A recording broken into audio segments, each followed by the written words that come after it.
Let's hit rock bottom. Come on, let's buy. Mortimer Duke here. Buy 200 Maybelline contracts at 66.8. Put it on my personal account. It's a big mistake, man.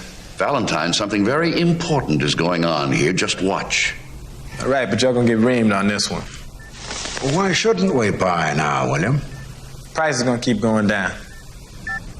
Randolph, this isn't monopoly money we're playing with.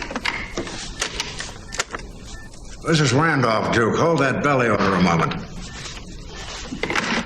Tell me just why you think the price of pork bellies is going down, William. It's Christmas time. Everybody's uptight. Could we please buy now, Randolph? All right, but if you want to lose money, go ahead. What are you trying to say, William? Okay, pork belly prices have been dropping all morning, which means everybody's sitting in their office and they're waiting for them to hit rock bottom so they can buy cheap and go long. So people that own the pork belly contracts are going batshit because they're thinking, hey, we're losing all our damn money and Christmas is around the corner and I ain't gonna have no money to buy my son the G.I. Joe with the Kung Fu grip, okay? And my wife ain't gonna make love to me because I ain't got no money, right? So they're sitting there and they panicking, they screaming, sell, sell, because they don't want to lose all their money, right? They out there panicking right now. I can feel it. They out there. They're panicking. Look at it. He's right, Mortimer. My God, look at it. I wait till you get to about 64, then I'd buy. You'd have cleared out all the suckers by then. Do you realize how much money he just saved us? Money isn't everything, Randolph. Advise our clients interested in bellies to buy. Good morning, Rise and Freedom, one of my favorite movies, Trading Places. Welcome to the Wake Up America show. Today, it's August the 6th. If you've already had your morning glass of orange juice, I regret to inform you that according to the Washington Post, you're basically chugging liquid heroin. No. What's up, L-Dubs? Laissez-faire, bruh, Grizz Cheese, Quest Fanning, everybody, nice to see you. Don't forget to click the like button. All right, that's right. Today we're going to be tackling the latest hysterical health headline. Orange juice might not be healthy after all. Really? You know what's next? Grapes. They're a gateway drug. Bacon. Domestic terrorism. We're going to squeeze the truth out of the sugar panic today. Expose the deeper agenda behind it, the war on joy, the bureaucratic chokehold on your breakfast table, and the growing trend of treating Americans like idiots who need government permission to drink juice. I'm sorry. No.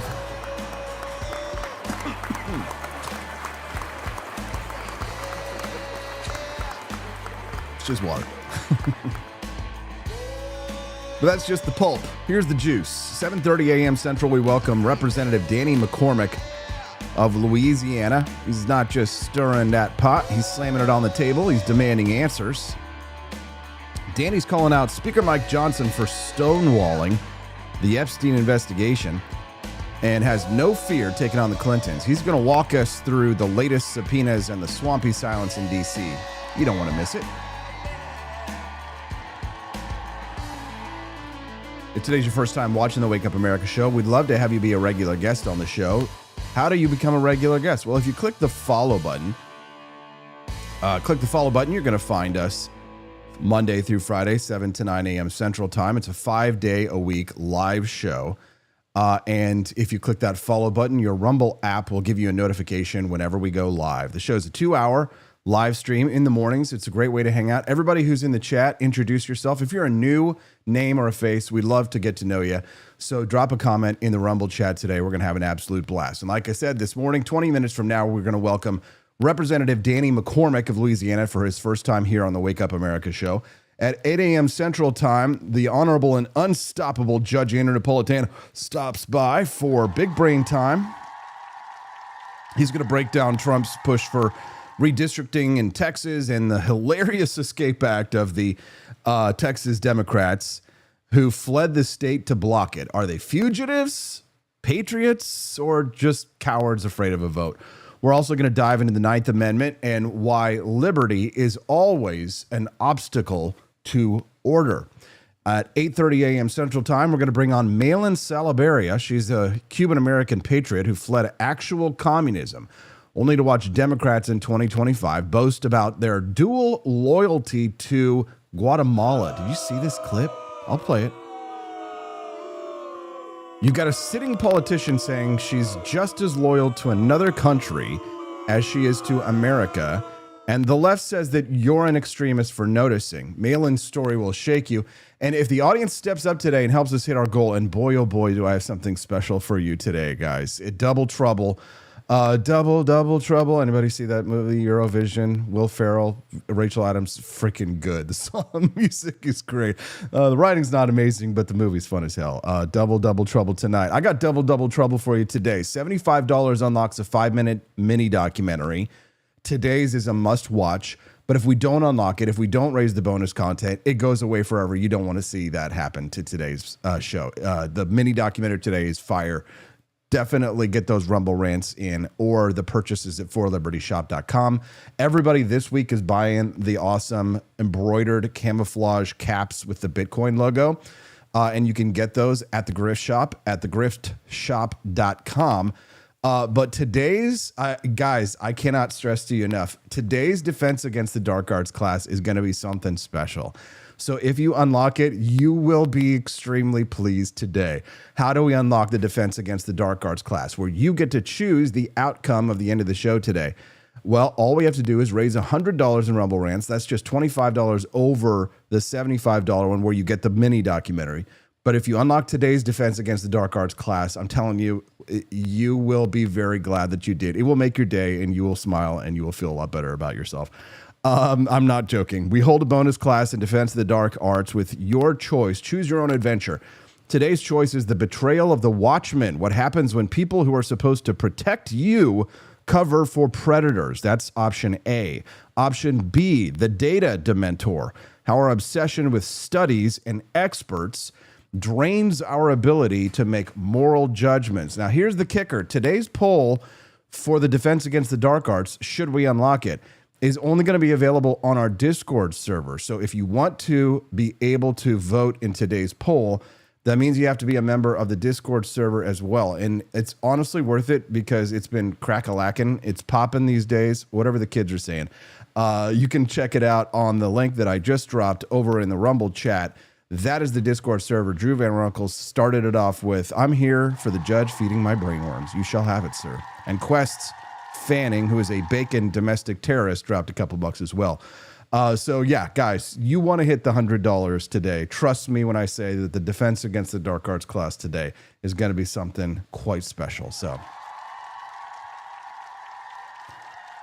get them in early and often and buy some merch from the For Liberty shop. Okay, let's hit the news. We're going to squeeze into this one slowly because apparently enjoying a glass of orange juice now requires a legal disclaimer. According to the Washington Post, orange juice may no longer be healthy. Oh no, everybody panic. The answer is complicated, they say. No, sweetheart. Baking a souffle is complicated. Trying to remember all of your stinking passwords and which ones you have two-factor authentication set up for and which ones you don't. That's complicated. Orange juice is just fruit. It's just fruit squeezed into a glass, handed to you by your grandma. It's not supposed to be a threat to national security. Now, but let's be real. Orange juice does have sugar, okay? Quite a bit of it, actually. All your delicious orange juices have sugar, right? You down a 12-ounce glass of the store-bought stuff, and you've got the sugar equivalent of a Snickers bar. So yes, you should enjoy orange juice in moderation. Honestly, you're probably better off eating a whole orange or squeezing your own juice fresh if you want the fiber and if you want the full nutrition. That's just common sense. Stephanie and I, we bought a orange juice juicer for our lemons and our oranges and our fruit these days so we can just, try and eat healthier, try and eat less of the packaged stuff, which is not what the government wants.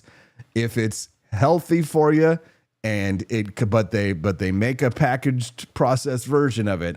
They want you to buy that packaged processed version with all the extra sugar so that you do drink the equivalent of a Snickers bar, right? Orange juice does have sugar, and sugar can make you fat. But here's the thing. Here's the truth, guys. We're allowed to enjoy things. This is America. You're not committing a war crime by pouring yourself a little glass of sunshine in the morning. The problem isn't the orange juice. You know, I pour a shot of it, right? If it's fresh stuff, just a shot of it. It's all you really need to kind of get that nice little kick, right? But the problem here isn't orange juice, okay? Orange juice isn't what I'm really talking about. I'm talking about authoritarianism, okay, of the food police. Because when the FDA or the Washington Post starts raising their eyebrows at our breakfasts, you should start asking questions, not about sugar, but about power, right? Remember, these are the same geniuses who told us that bacon is going to kill us, right? Eggs are bad because of cholesterol. Oops, they were wrong about that. Remember when the food pyramid was gospel? You know, stack your plate with bread and carbs and avoid fat at all costs. But then we learned that, okay, well, maybe there's good fat, there's bad fat. And now suddenly we're in an obesity epidemic, right? Do you trust these people now?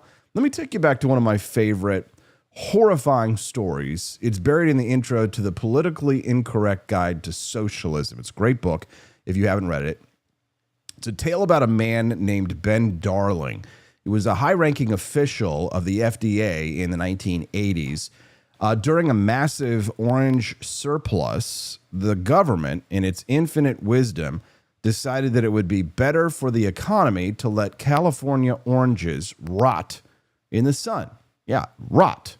Rather than to allow the market to lower prices. Reporters asked Ben Darling, why is he doing this? Why are they letting these oranges rot in the sun? Why not distribute the oranges to poor students in schools? And this man, without missing a beat, said to the New York Times, people don't need oranges. They can take vitamins. That's not a joke. This is a real quote from the people who are entrusted, the type of people who think that the government should make all of the decisions about our foods, right? Do you want to know why libertarians get paranoid when bureaucrats come for your breakfast?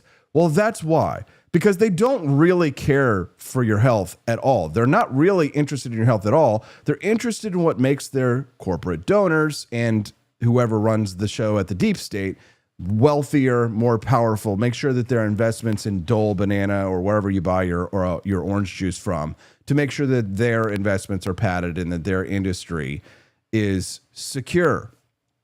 And while we're talking about history here on this one, speaking of market manipulation, right? The central planning, right? The Keynesian fallacy of destroying the supply to prop up the prices.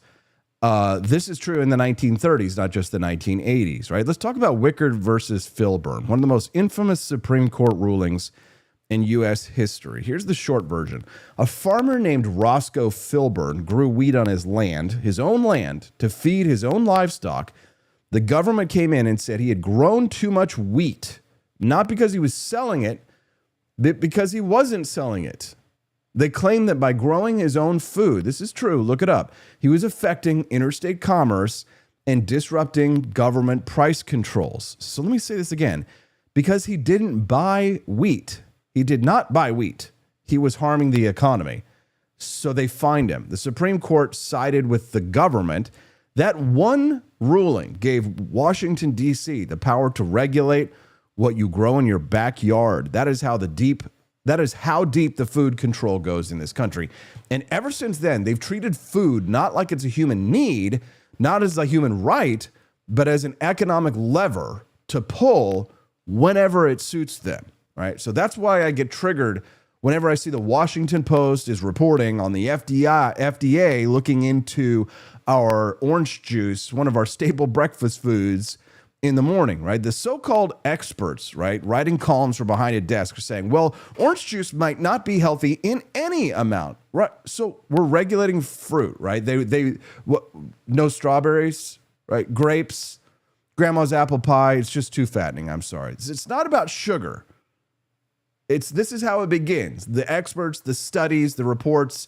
That's why I highly recommend, if I were to choose today's Defense Against the Dark Arts class, I would probably choose the Data Dementor, even though the Betrayal of the Watchmen option is going to be really good too. So it's either one, and you have to choose the Defense Against the Dark Arts class. Which one do you want at the end of the show? If we unlock the bonus content today, if we raise $100 on the show in Rumble Rants or in purchases, you will get to choose between a Defense Against the Dark Arts class of either the Betrayal of the Watchmen, when teachers, politicians, and elites protect the predators instead of the people they swore to serve, or the Data Dementor, how blind trust in studies and expert consensus weakens our moral compass.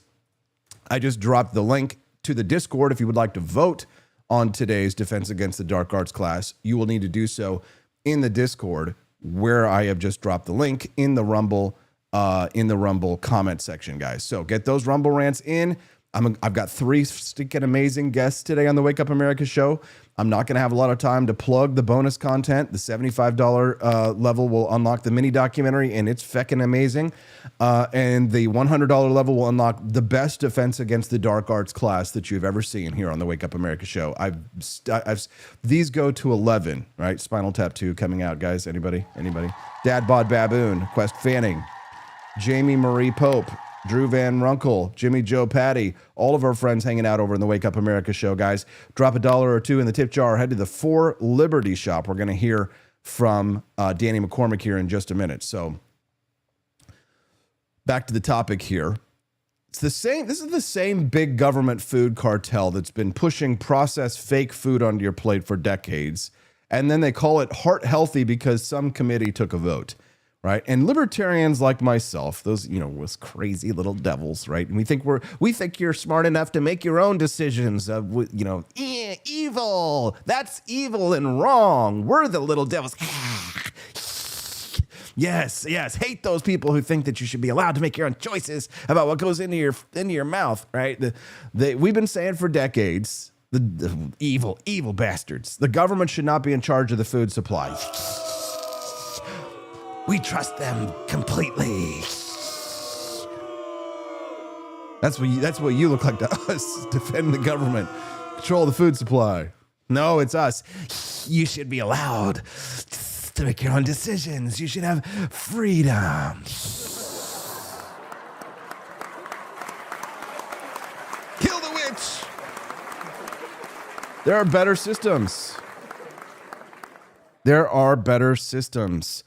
Private, competing regulatory agencies, similar to how Underwriters Laboratories certifies electronics, companies could voluntarily submit to health ratings from multiple independent competing nutrition reviewers. And do you think that there would not be an army?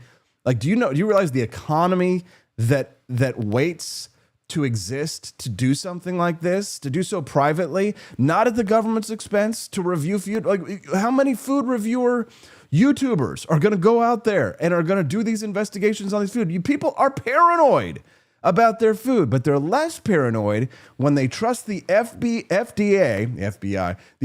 Which one do you trust less, the FBI or the FDA? Can we say both? I don't care if it's our side that's in control of this side. I never trust those sons of bitches. FBI, FDA, same damn thing. Pencil pushers with machine guns. When the government gets between you and your food, it's not long before they get between you and your doctor, you and your family, you and your body. It's time to say no to government. It's time to say yes to a healthy mind that is a healthy body, but freedom means that you get to choose how you maintain both your body and your mind. So yeah, enjoy your orange juice in moderation, always, even moderation in moderation. As Oscar Wilde once said, you want to live long, laugh, love, walk a little more, lift something heavy, and don't let a Washington Post intern tell you what your grandma already knew. Delicious, fresh squeezed orange juice.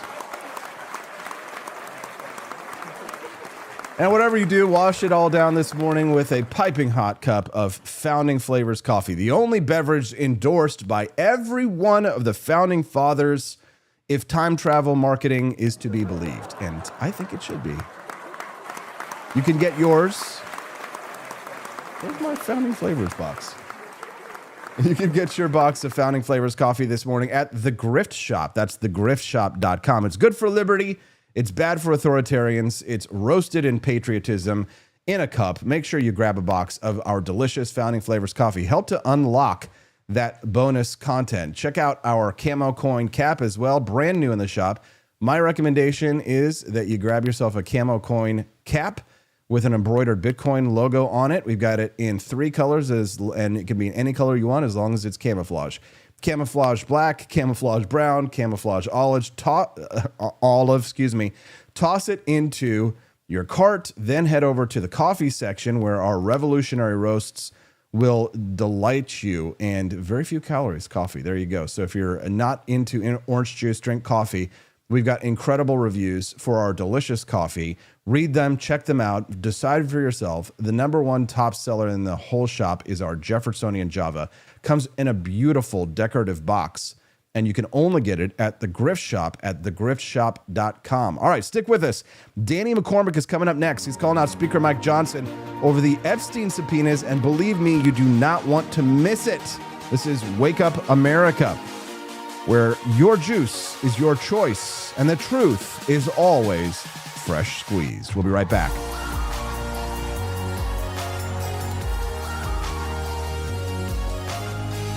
Here at Alligator Alcatraz, the fence keeps them in. But slip up, and you're on my plate. Looks like breakfast is making a run for it. We got 3 hot meals trying to check out early from Alligator Alcatraz. They can splash, they can sprint, but there's no escaping Alligator Alcatraz. Caught 2. The third? Huh. The swamp's got its own way of catching runaways. Mama was wrong. Gators don't need toothbrushes. Just an honest job making America great again.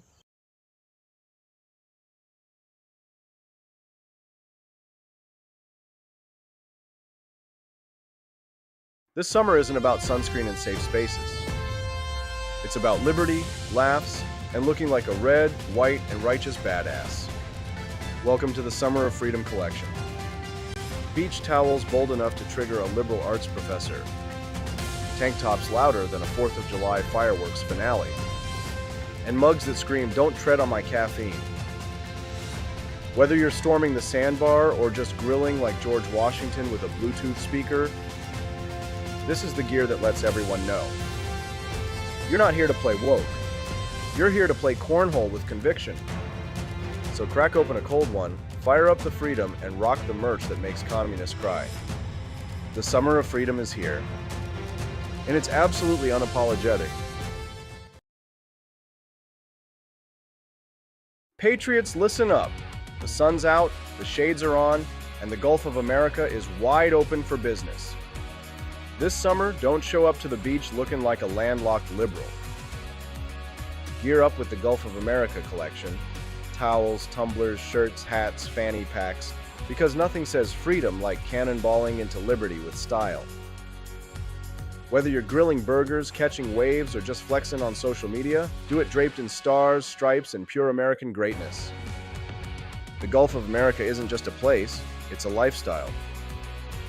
Hit forlibertyshop.com and roll into summer like the Founding Fathers just handed you the keys to the coast. Beaches, BBQs, and bald eagles approved. You should too. Head over to forlibertyshop.com and get your Gulf of America gear. Summer is coming fast. That's forlibertyshop.com. Imagine bringing George Washington back to life. Just to explain that in 2025, men can get pregnant, waving an American flag might offend someone, and our government is $34 trillion in debt. But that's not all, George. We have drag queen story hour for toddlers. Pronouns are mandatory. And Harvard can't define woman. Oh. And we send billions to Ukraine but can't fix potholes in Ohio. You know, just normal modern empire stuff. I'm sure he'd be totally cool with it. Right after he finishes reloading. He didn't cross the Delaware for this nonsense, but you can carry on the fight with gear that would have made King George cry. Shop bold, shop free, shop forlibertyshop.com.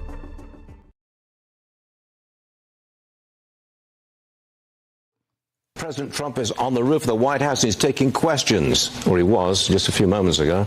Let's listen in, please. Looking good, Peter. Are you going to blow up? I do. What does that mean? What do you? More ways to spend my money. Can you give us another thing? That will show you. It's just another way to spend my money for the country. President What Trump is he saying there? Good morning. Rise and freedom.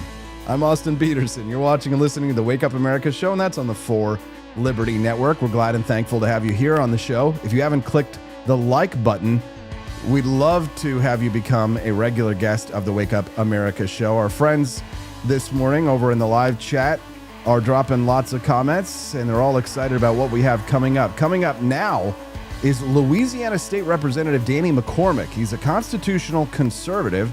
He's a fighter for transparency, and right now he's one of the only elected officials in America with the backbone to call out his own party for refusing to act on the most grotesque scandal in American history, Jeffrey Epstein and his powerful protectors. Here's what's going on. A federal judge has ordered subpoenas for Bill and Hillary Clinton, former U.S. attorneys general, FBI directors, and others with potential knowledge of Epstein's crimes and cover-ups. The court is going to force these people to testify.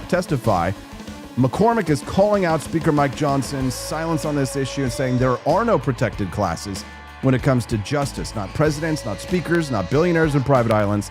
So let's bring him in now. Representative Danny McCormick, welcome to Wake Up America. Nice to see you, sir.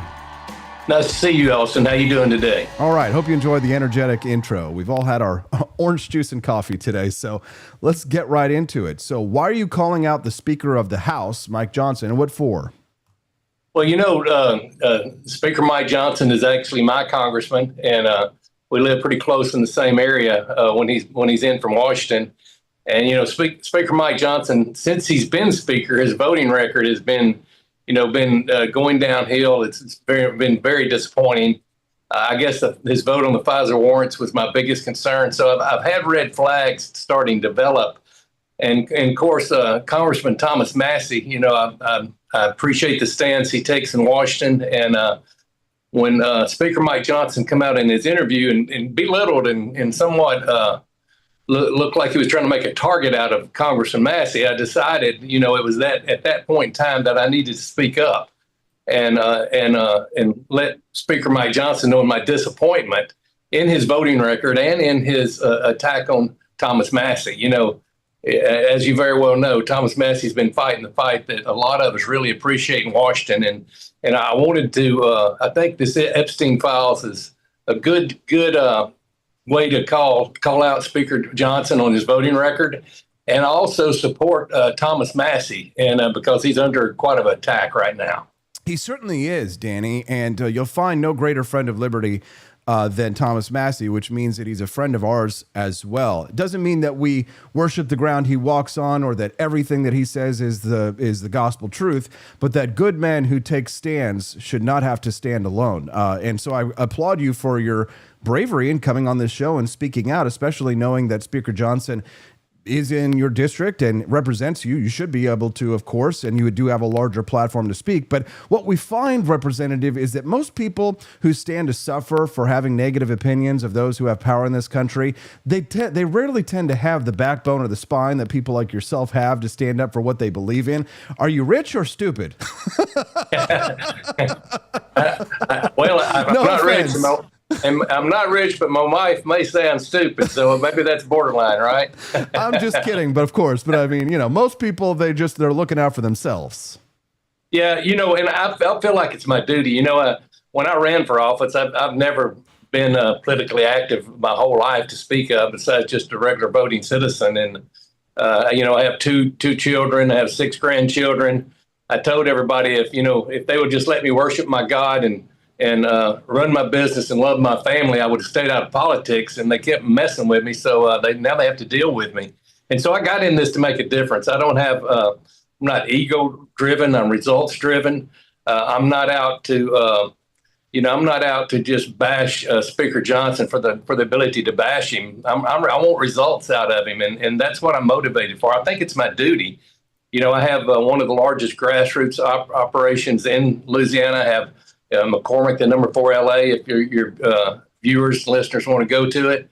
We have about 60,000 members. We send out a weekly email. So I have the ability to reach across Louisiana and get my voice heard. And so that's what I'm trying to do. I think it's time they're in our area. Speaker Mike Johnson is very popular. And but on the other hand, I know if his constituents knew about his vote on the FISA warrants that they would not approve of that. And so that's what we're talking about. We're not talking about him as a person, but his voting record and his results or lack of results in Washington is what's encouraging me to do this.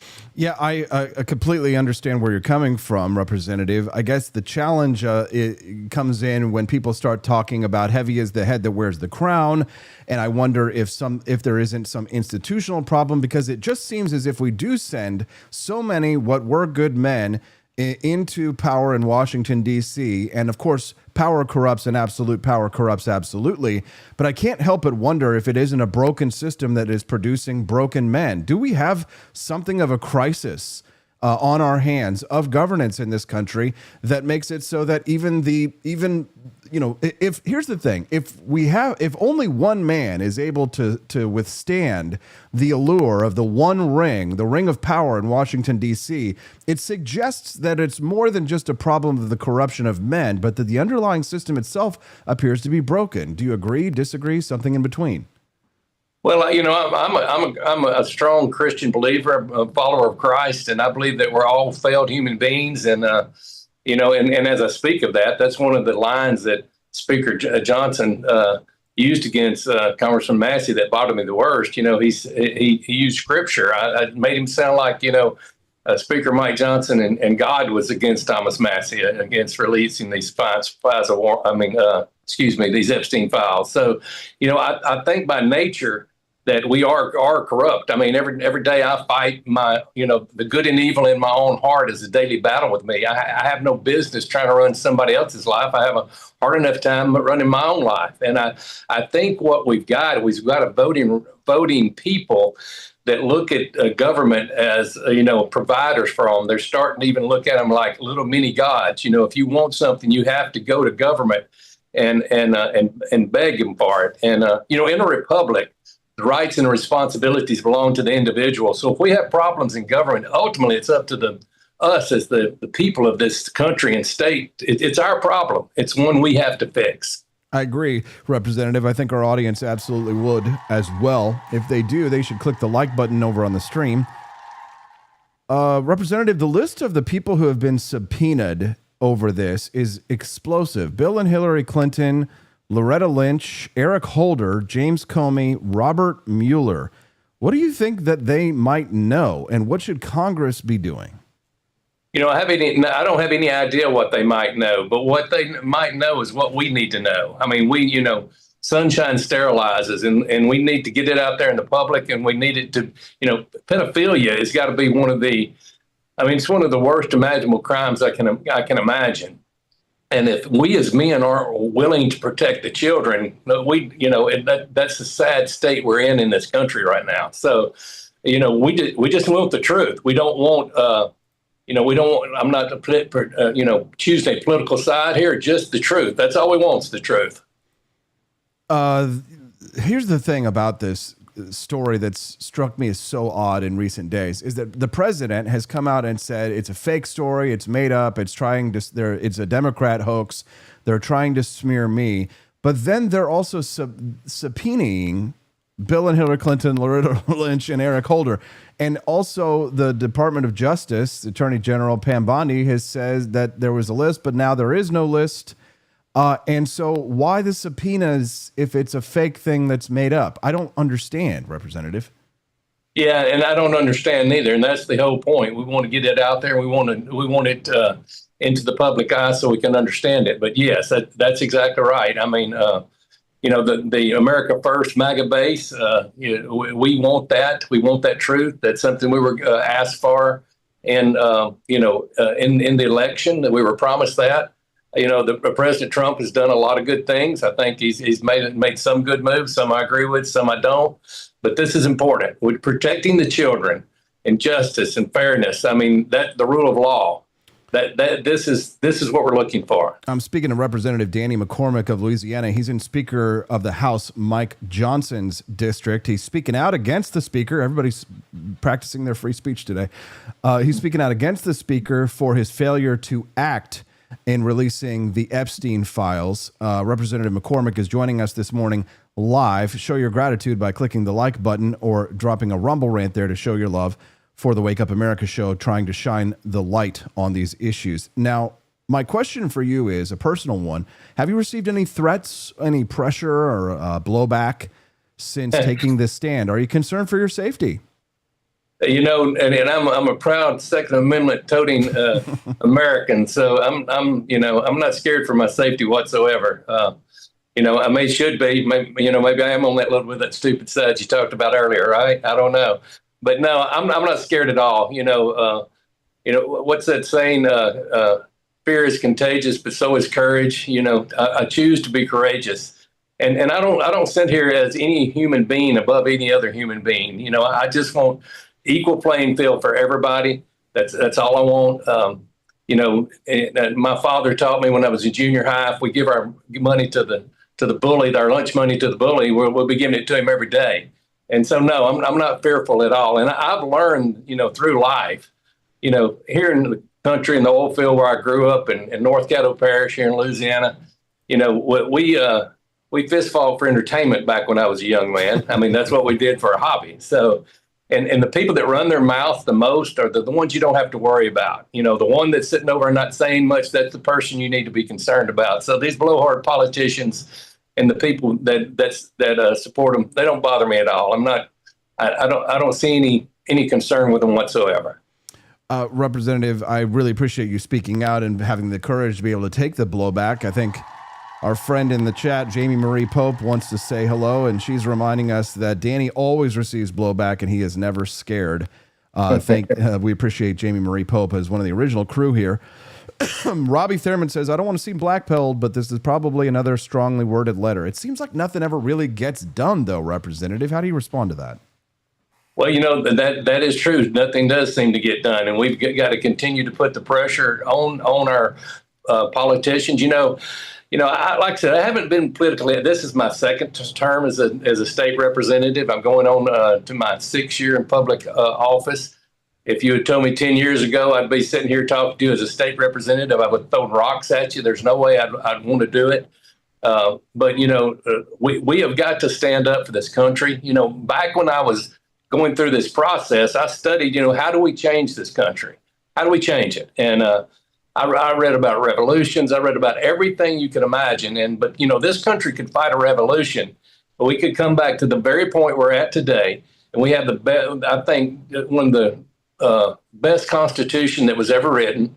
And all we have to do is go by our Constitution. All we have to do is follow our U.S. constitutions, our state constitutions. It's as best we get. We just have to have the men and women with the character to stand up and take those stands. It's just that simple, and this country was founded on patriots that gave their lives for freedom and liberty and the American way of life. And we just need to stand up for it. And if enough of us do, then we can take this country back. I love that line about courage being contagious, Representative. It certainly is. There have been many times in my life when I took lonely stands for liberty, thought that I was going to essentially fall on my sword, when I realized that I was surrounded by fellow Americans who were patriotic, who said, no, we're not going to let this go. We're going to stand with Austin. And sometimes I have to tell my wife, who's not as fond of risk-taking as I am, I have to say that sometimes that leap and the net will appear. If we don't do it, who will? If we don't stand, are we expecting future generations to fight our fight? I think often about the national debt and how so many people want to kick the can down the road for our children and our grandchildren. And I see that very much as saying, no, I'm going to let the wolf stay from my door, and I'm going to let my children and my grandchildren have to fight a war of whose making is my own. It's on every generation's responsibility to pay the debts that are incurred that they have in this life, is it not? Kicking the can down the road on the national debt is maybe the most cowardly thing I've seen so-called public representatives do. They're destroying the greatest country in the world, and it's shameful what they're doing, and they should be tarred and feathered for it. And the fact that they're not is highly concerning. I mean, who could imagine? I mean, what are you doing? You're destroying this nation. I mean, you don't have the courage to stand up for your children and grandchildren. You know, somebody kicks the door in my house at night. It's my job as the man of my family to stand between that threat and my family. And it's just shameful that we have politicians too cowardly to stand up to national debt. I mean, we're just talking. These people are so short-sighted. It's ridiculous. They're willing to trade the future of this country for a few dollars and to get reelected, and it's really shameful. Well, speaking of a few dollars to get elected, Representative, I was just going to say it might be a good time for you to go ahead and plug your few dollars to get elected, because speaking of that whole metaphor of standing alone and hoping that people come for if Gondor calls for aid, as J.R.R. Tolkien might have written. But Representative, you've been very courageous in speaking out. It takes a lot of guts. Especially, who's been in the thick of politics for 20 years, I understand that if you live in a district, if you're an elected representative and then in your district is the Speaker of the stinking House, that you as an elected politician would do far better for yourself just going along, getting along, keeping your mouth shut. So people like yourself, I think, deserve support. Where can people go if they want to decide to stand with you, Representative? They can go to McCormick, 4la.com. and our website, and it'll lead people to our donation page. And as you very well say, I'm the biggest contributor to my campaign down here because, as you know, there's nobody. It's not people aren't financially motivated to give to me as businesses are, and the lobbyists don't like me too well in Louisiana. So I would love any donation. I make my living off $10 and $20 donations. It doesn't have to be a big donation. Just enough of those small donations keeps me in the fight, and I would appreciate anything anybody had to offer. There we go. Representative Danny McCormick, thank you for your courage, and thanks for speaking the truth when so many others stay silent. You have a wonderful day. Thank you, sir. Have a great day, Austin. Appreciate everything you do. Keep up the good work. Thank you, sir. You have a wonderful day. All right, folks. If we had 10 more like him in every state, just think about how much better we'd off. This country would be a very different place.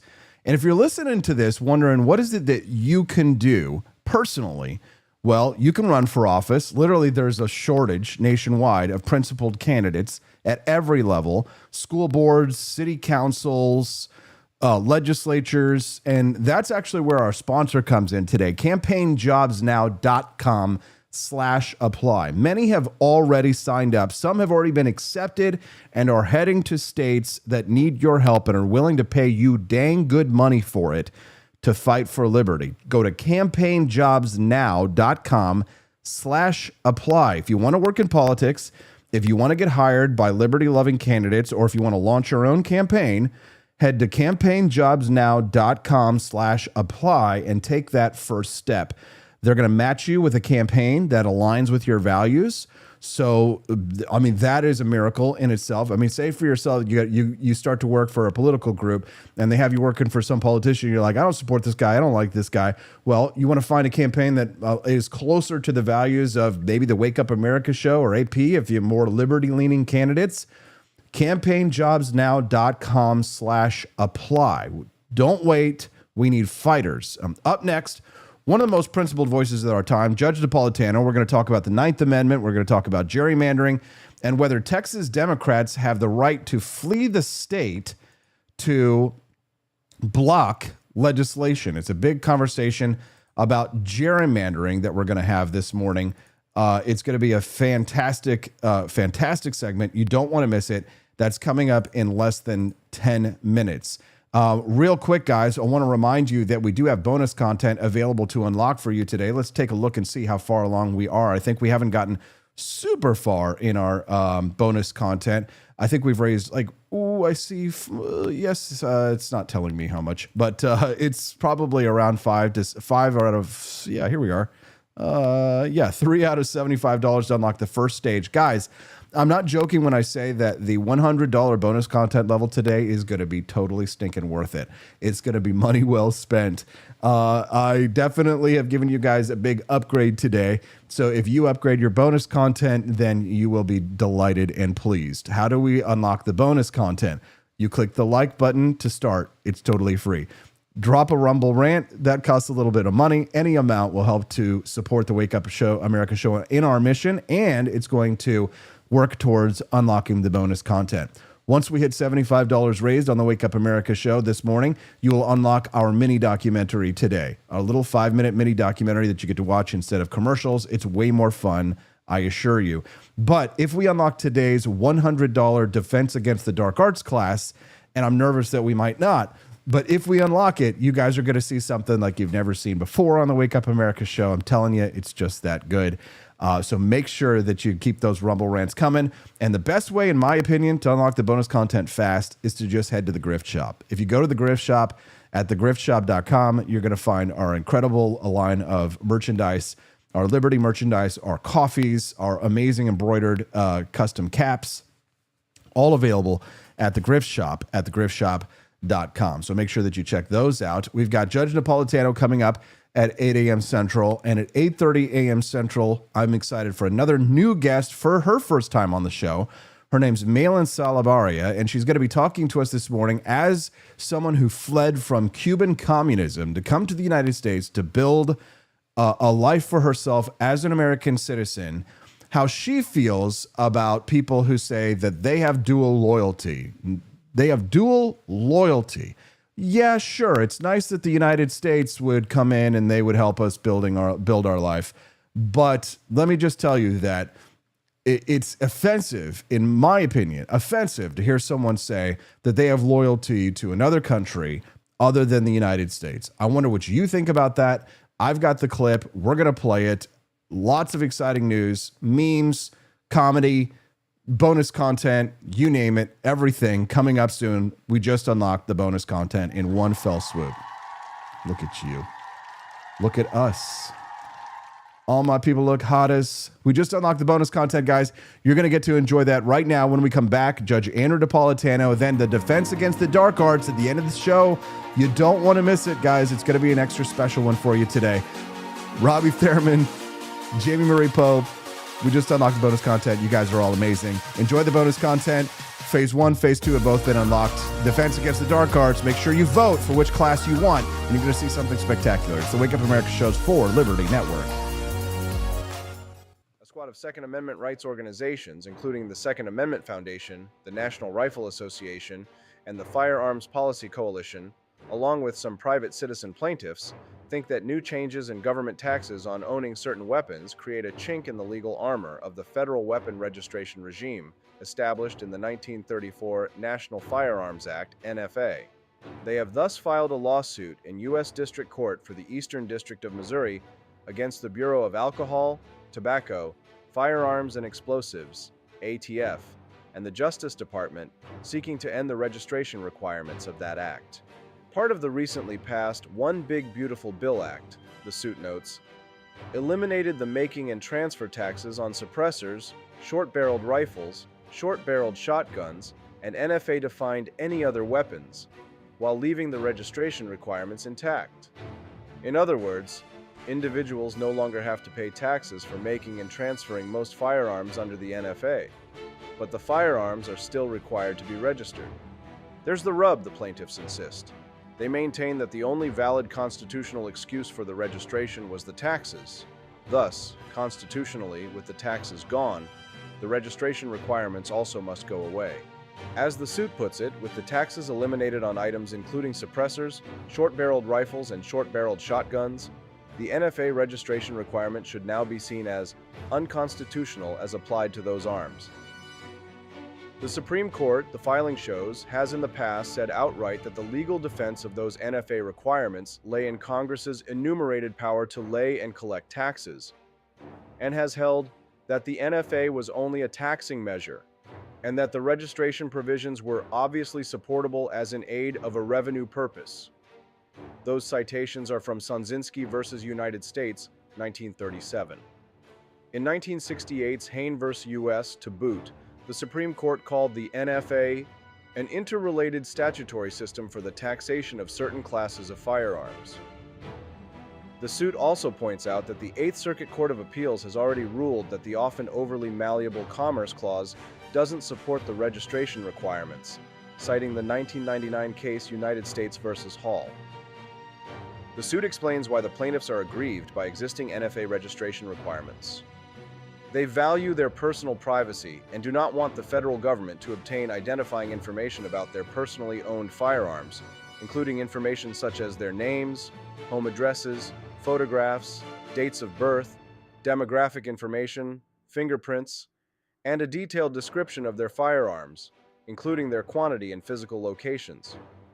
Federal law, however, currently requires that individual plaintiffs provide all of this intrusive, personally identifying information to the federal government for them legally to make, transfer, or receive items defined and regulated as firearms under the NFA through its registration requirements. Individual plaintiffs object to this burdensome registration requirement, which forces them to provide information to the federal government similar to that obtained from an individual arrested and charged with a crime. The suit goes on to complain about the burden imposed by the ATF's lengthy approval process for purchases or transfers of regulated weapons.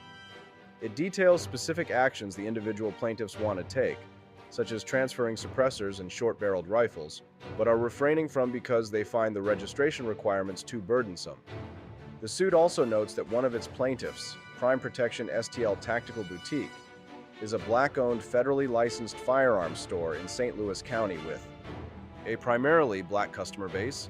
Crime Protection is licensed to sell NFA items under the NFA. Despite being licensed to do so and offering them for sale, however, Crime Protection has not sold any NFA items because customers, and especially members of the black community, do not wish to comply with the NFA's intrusive requirements. The One Big Beautiful Bill Act did not eliminate the making or transfer tax on machine guns or destructive devices, and thus those weapons would not be affected by the outcome of this suit. The suit spends a lot of time arguing that any restrictions on suppressors or short-barreled rifles do not meet the current standard of Second Amendment law as established in New York State Rifle and Pistol Association versus Bruin, since they are not consistent with this nation's historical tradition of firearm regulation, and that the objects in question are not dangerous and unusual. Most of the action in Second Amendment jurisprudence since 2008, when the Supreme Court established in the Heller case that the Second Amendment at the very least establishes a right to have commonly used weapons for self-defense in the home, has been about laws affecting gun ownership, carrying, and use. This new suit thus opens up a potential new frontier in rolling back laws that place restrictions on would-be weapon owners, short of forbidding them to own or carry them.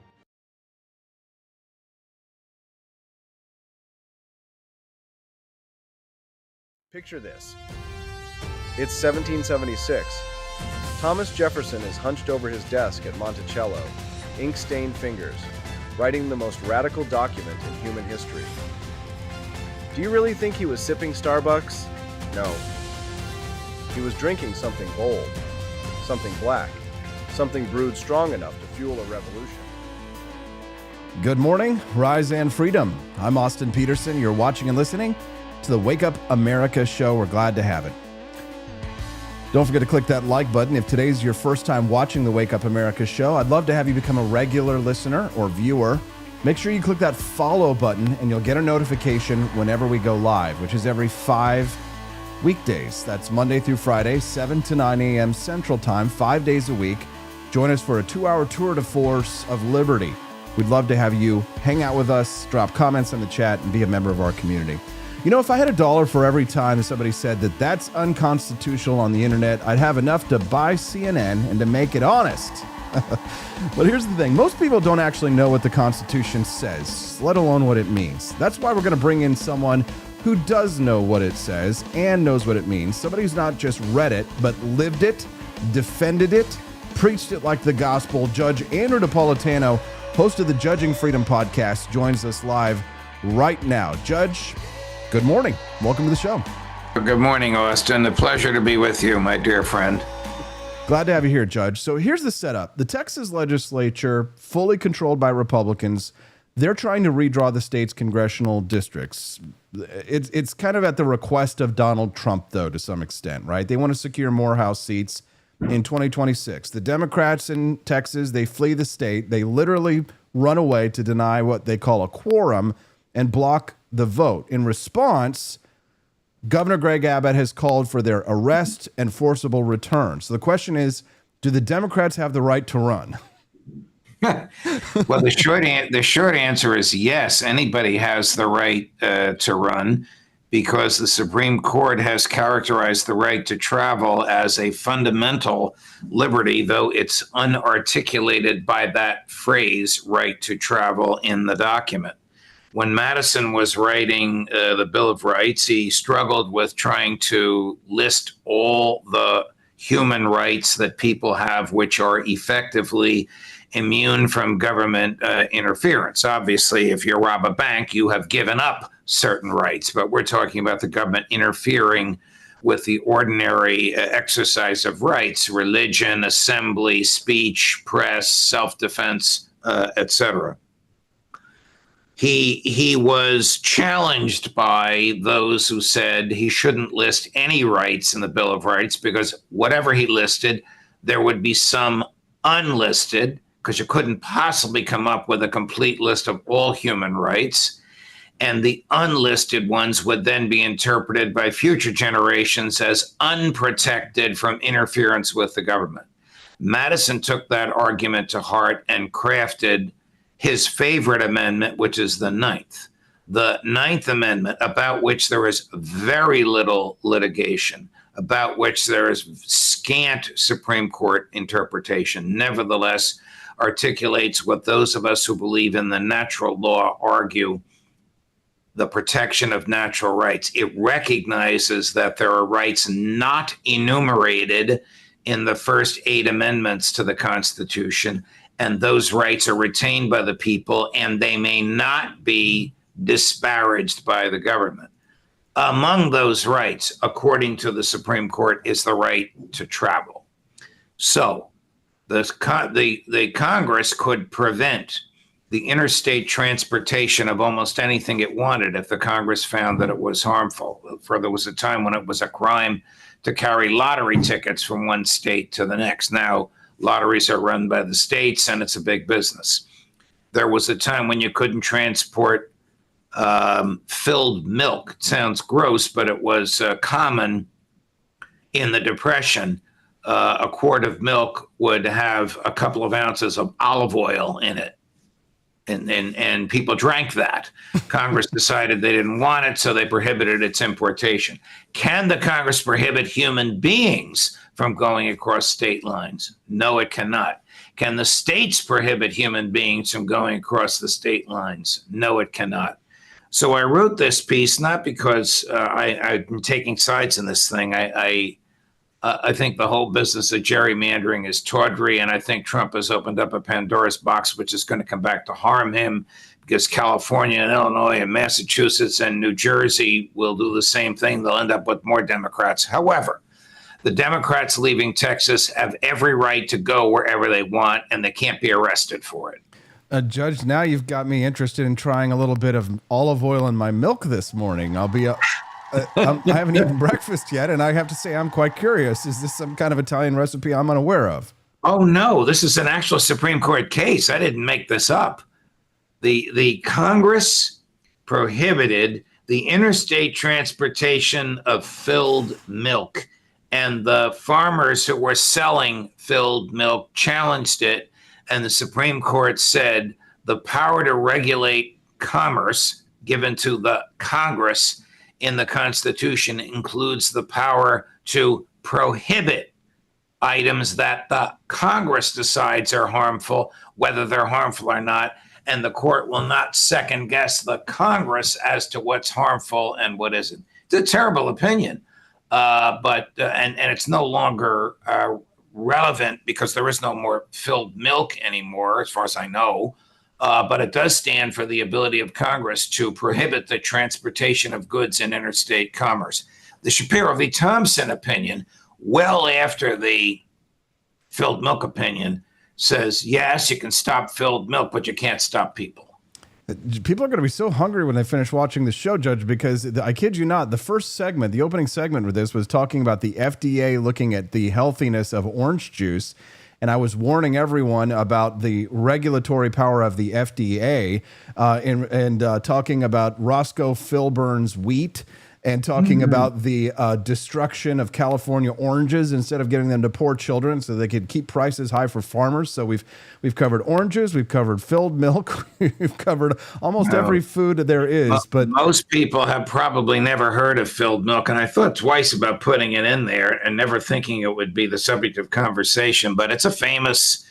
When you teach constitutional law, as I did for 16 years or so at 3 law schools, there's about 145 basic Supreme Court opinions that are in the course that theoretically all law students need to know about. And this filled milk decision is one of them. That's a great story, Judge, and a very good column that everyone should read at judgeandapp.com. So I guess my counter to this, Judge, would be, and I wonder how you would feel about this one, is if we were to do something like place term limits on Congress. We place restrictive controls on government employees all the time. I think some libertarians would like to expand the number of controls that we take over members of Congress specifically while they are acting in a government capacity. So why should it be unlawful for us to say, create a control that says that if you decide to become an elected representative, you have to conform to a certain set of rules that may carry certain penalties? And the Texas Democrats are finding themselves in violation of these, what I think some people would say, and I haven't decided myself one way or another, but some people might say it's a reasonable restriction or control to place on someone being a member of the government, and noting that libertarians typically would like to see more regulations on government officials and how they behave versus private individuals and how they behave. Right. Well, that's a very interesting argument, but you can't violate people's fundamental rights. I mean, it's like this blue tie. Can the government prohibit me from wearing it? No, but they could tax it to make it so expensive that no rational person would buy it. Can the government prohibit these people from leaving? No, but it could impose a fine that would be so heavy that they would think twice about leaving or even about coming back. Right now, the fine is $500 a day. The legislature is paid $7,200 a year. This is one of the lowest paid legislatures. New Jersey, they make I think over $100,000 a year, whatever. This is one of the lowest paid legislatures in the country. So do the math. They're going to be gone for 15 days. Their annual salary is totally eaten up just by staying away for 15 days. That's about the best the legislature can do. Now, you may say they would have to sign a statement giving up their right to interstate travel. Such a waiver would probably be unconstitutional. I guess my thinking on this, Judge, and then we'll leave it and move on to something else, is that it would be as if you were a judge and say, it's not that the government is saying you can't wear the blue tie. Obviously, the government couldn't do that. But say you could not go down the street to Broadway and 7th or wherever and go to the Broadway Theater for Joseph and the Amazing Technicolor Dreamcoat, grab Joseph's Dreamcoat, and then walk into the council chambers and be wearing Joseph's Technicolor Dreamcoat while on duty. There are certain standards and decorum that we have for government officials that's different from private officials. You know what I mean? Correct. The Senate, until Senator Fetterman came along, required neckties, and they kept extra neckties in a room right off the Senate floor in case a senator, like a dear friend of yours and mine from Kentucky, forgot to wear a necktie. I don't know if they do that anymore, but obviously that is an impairment of freedom of expression, requiring somebody to wear something in deference to a level of decorum, in this case, sort of an ancient level of decorum. I honestly don't know what the rules are now. I don't know if they actually changed it for Senator Fetterman or if he changed for them. But I know this was an issue prompted by a certain senator repeatedly forgetting to bring a necktie, and then the Senator Fetterman refusing to wear a necktie and even refusing to wear long pants I don't know if you've ever seen him. He's huge. He's quite a sight in a pair of shorts. It reminds me of Tony Soprano from The Sopranos from Jersey. They were saying Don never wears shorts.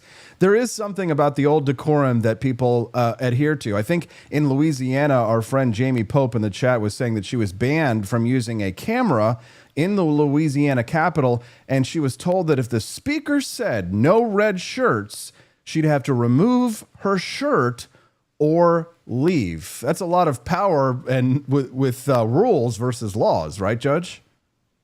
That's extraordinary. That would probably be subject to a constitutional challenge. I mean, they're going to have a woman remove her shirt in public. What are they, crazy?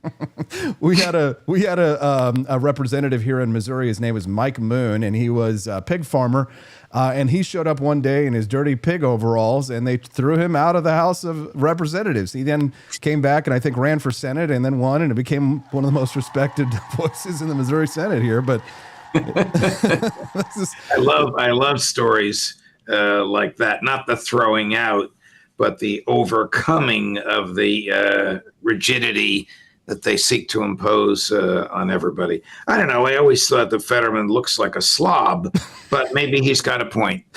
Maybe he's just an individualist, in which case he's, in that respect, he's in our camp. You know what, Judge? I think that people who want to, in formal settings, dress informally, who want to take that risk, should take that risk, because they're either going to show us that they have impeccable taste and standards that will lead everyone else will follow behind, or they'll be uncovered for the idiot that they truly are. No one will take them seriously, and maybe that's in their best, all of our best interests as well. You know, our mutual friend Roger Stone gives me such a hard time whenever I do Judging Freedom and I have a nice polo shirt on like you're wearing now. Mm-hmm. You're demeaning yourself by not having a coat and tie on, Your Honor. I hear this from him all the time. Well, he's always been fashion police, and Roger dresses to kill no matter where he is. Yes, if it were Roger Stone, I think I would probably take the criticism as a compliment because it meant that he cared about me. But I once made his list. I was like the 10th runner-up on his best dressed on-air cable news presenters list. Oh, Judge, so many days I remember sitting watching television, knowing that you were just downstairs reading the neocons and the leftist communists, the riot act on national TV. Some of the greatest days of my life, watching you with your shiny silver suits. And your big smile gleaming as we were freedom fighting throughout the day, knowing that at 5 p.m. that day that you would be reading some of the words that I had put to paper for even just the intros and outros to the segments. And of course, Senator Rick Santorum remembers some of those words as well. Not to be repeated here.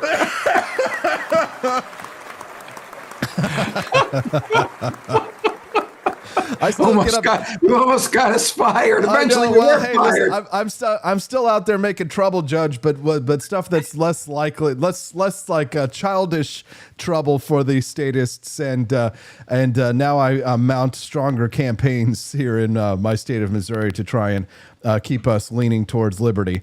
It's a challenging time for people like ourselves, Judge, because so many of these battles, for example, redistricting, are things that are the kind of boring battles that are happening on the state level that we only really pay attention to because we have to some extent, because it affects, our lives and the news cycle. But there are so many bigger issues that people like you and I care about much more deeply than these, that the American public it seems so much more fickle than it was even during the Tea Party years until today. From the time, Judge, when you and I were producing live television 5 days a week at Fox Business, it seems as if the conversation in this country has degenerated in so many ways. I've got to go to look at Argentina and Javier Milei of Argentina to see where libertarians are making inroads. Now, it used to be that Republicans pretended to care about liberty. They would go to the Heritage Foundation or Cato Institute and they would talk about liberty and then do the opposite. Now there is no pretense anymore of the Republican Party. It is an authoritarian cult of personality now. It has degenerated far beyond what I ever could have expected, Judge. It's quite depressing. I am sorry to say I agree with you 100%. And one of the reasons I say I'm sorry is not for our agreement, but because what you've articulated is true and sad. I mean, Thomas Massie and Rand Paul are almost literally whistling in the wind all by themselves when they make constitutional, libertarian, first principle, non-aggression principle arguments. There's no debate in either house of Congress anymore. The Republicans do exactly what the head of their cult tells them to do without even thinking. And a lot of them are afraid to oppose him. Rand Paul is waging a jihad against Mike Waltz as the U.S. ambassador to the UN. I love Rand, and I agree with him on this, but I think it's a wasted time. The UN ambassador just casts votes the way the Secretary of State tells him to. He should wage the jihad against some of these authoritarian judicial nominees that Trump has come up with. But there's very little that can be done when the Congress acts in lockstep to the president, or even worse, Austin, when the Congress looks the other way, as it does all the time. Example. You and I believe there is no role for the federal government in education because it is not articulated as not delegated to the Congress in the Constitution. Nevertheless, the Congress established the Department of Education and spends billions to fund it. Can Donald Trump undo it on his own? No. It's a series of statutes. It can only be undone by Congress. But when he signs executive orders to dismantle it, Congress looks the other way. President bombs Iran. He can't do that without congressional authorization. They look the other way. Not a peep of objection. Not from a Bernie Sanders on the left, not from a Rand Paul on the right. Not a peep. Very, very unsettling when Congress allows the president to run roughshod on the Constitution. Tariffs. A tariff is a sales tax. All taxing power is vested in the Congress.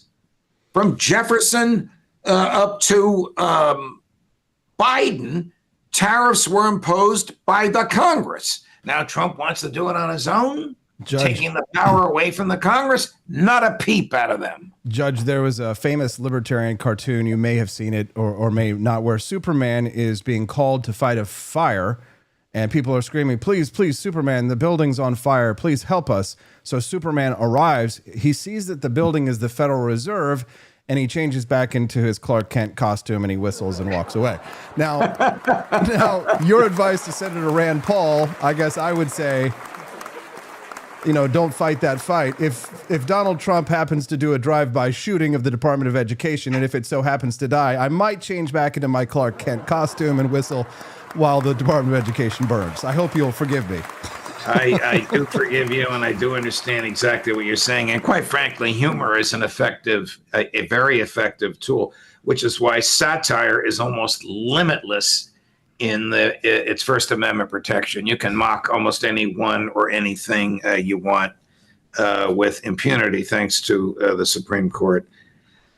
On the Federal Reserve, what are you going to do? It shouldn't exist. It's unconstitutional. It's not federal. It's not a reserve. The courts have refused to examine it. The only way to undo it is to appoint somebody like Ron Paul as the chair, with you and me as the other voting members of the committee, and then we will just vote it out of existence. Right. I'm learning lots of lessons about practical and strategic ways to advance liberty. Some of it is what you've discussed there about Senator Rand Paul, picking your battles, which fights are really important. And of course, we need lots of different people working on lots of different issues. In some ways, we have won some battles, Judge. For example, marijuana legalization was a major part of the libertarian movement, and now most states have moved in that direction. We need the federal government to make a decision on that and to deschedule it or reschedule it, if you will, in order to protect the rights of those in states who happen to enjoy it. But in other ways, we're having to re-explain tariffs to people. Hundreds of years of economists, from Adam Smith to Friedrich Hayek, and we're having to have these discussions over and over again, Judge. And I know that you've got to go, and I'm being very, selfish with your time. I want to give you an opportunity, though, to share with our audience your incredible show, Judging Freedom, which I'm sure they all watch anyway. But give us a sneak preview of who you have coming up. Oh, I have Scott Ritter today, who's going to, at 1 o'clock Eastern. He's usually on earlier in the week, but he was had a scheduling conflict. He's going to argue that Trump's foreign policy brings us closer to nuclear Armageddon almost every day, and the stunt about moving and announcing the move of nuclear submarines closer to Russia. The American nuclear submarines can fire nuclear tipped missiles 15,000 miles. They can hit Moscow from anywhere on the globe. Moving them closer to Moscow and announcing it is nothing but a dangerous provocation. That's what Ritter is going to argue. Max Blumenthal, my new lefty buddy, but who's fabulous on War and Peace. You always get along with the Ralph Naders and the Dennis Kuciniches of the left. I don't know why these people love me, but I'll accept their love. Max is going to argue that Netanyahu is the most dangerous public official on the planet, and Phil Giraldi, the one that George Bush threw out of the Oval Office for telling him that Saddam Hussein did not have weapons of mass destruction, will tell us what the intelligence community is up to. The Russians arrested an MI6 operative, that's the British CIA, along with 2 in-uniform British colonels on the ground in Ukraine, aiming weapons at the Russian mainland. Where is that going to lead? Judge Andrew Napolitano, always a pleasure to have you on the show. Your voice, your show is one of the only ones that still treats liberty like the birthright that it is. Thank you very much for your time, sir. Thank you, Austin. All the best to you, my friend. Until next week. Thank you. Have a wonderful day. It's the Wake Up America show. That was Judge Andrew Napolitano. If you enjoyed that, make sure that you click the like button. And if today's your first time watching the Wake Up America show, remember to click the follow button as well. We'd love to have you be a regular guest on the show. If that conversation fired you up, you want to wear your beliefs on your sleeve, literally, you know where to go. Visit the Grift Shop at thegriftshop.com. We got the shirts that'll get you kicked out of Whole Foods and invited to speak at your local school board. Patriotic mugs, anti-woke gear, and Founding Flavors coffee that will keep your spirit caffeinated and your enemies annoyed. There you go. Every purchase supports this show and our growing Liberty Network. So if you want to help us keep telling the truth and keep fighting the swamp, shop now at forlibertyshop.com. We have unlocked the bonus content, guys, both. After our next guest coming up, we will have a Defense Against the Dark Arts class like you have never seen before. I am stepping up my game in a big way because you have stepped up, I have stepped up. So make sure that you stick around after our next guest at the end of the show for a Defense Against the Dark Arts class like you have never seen before.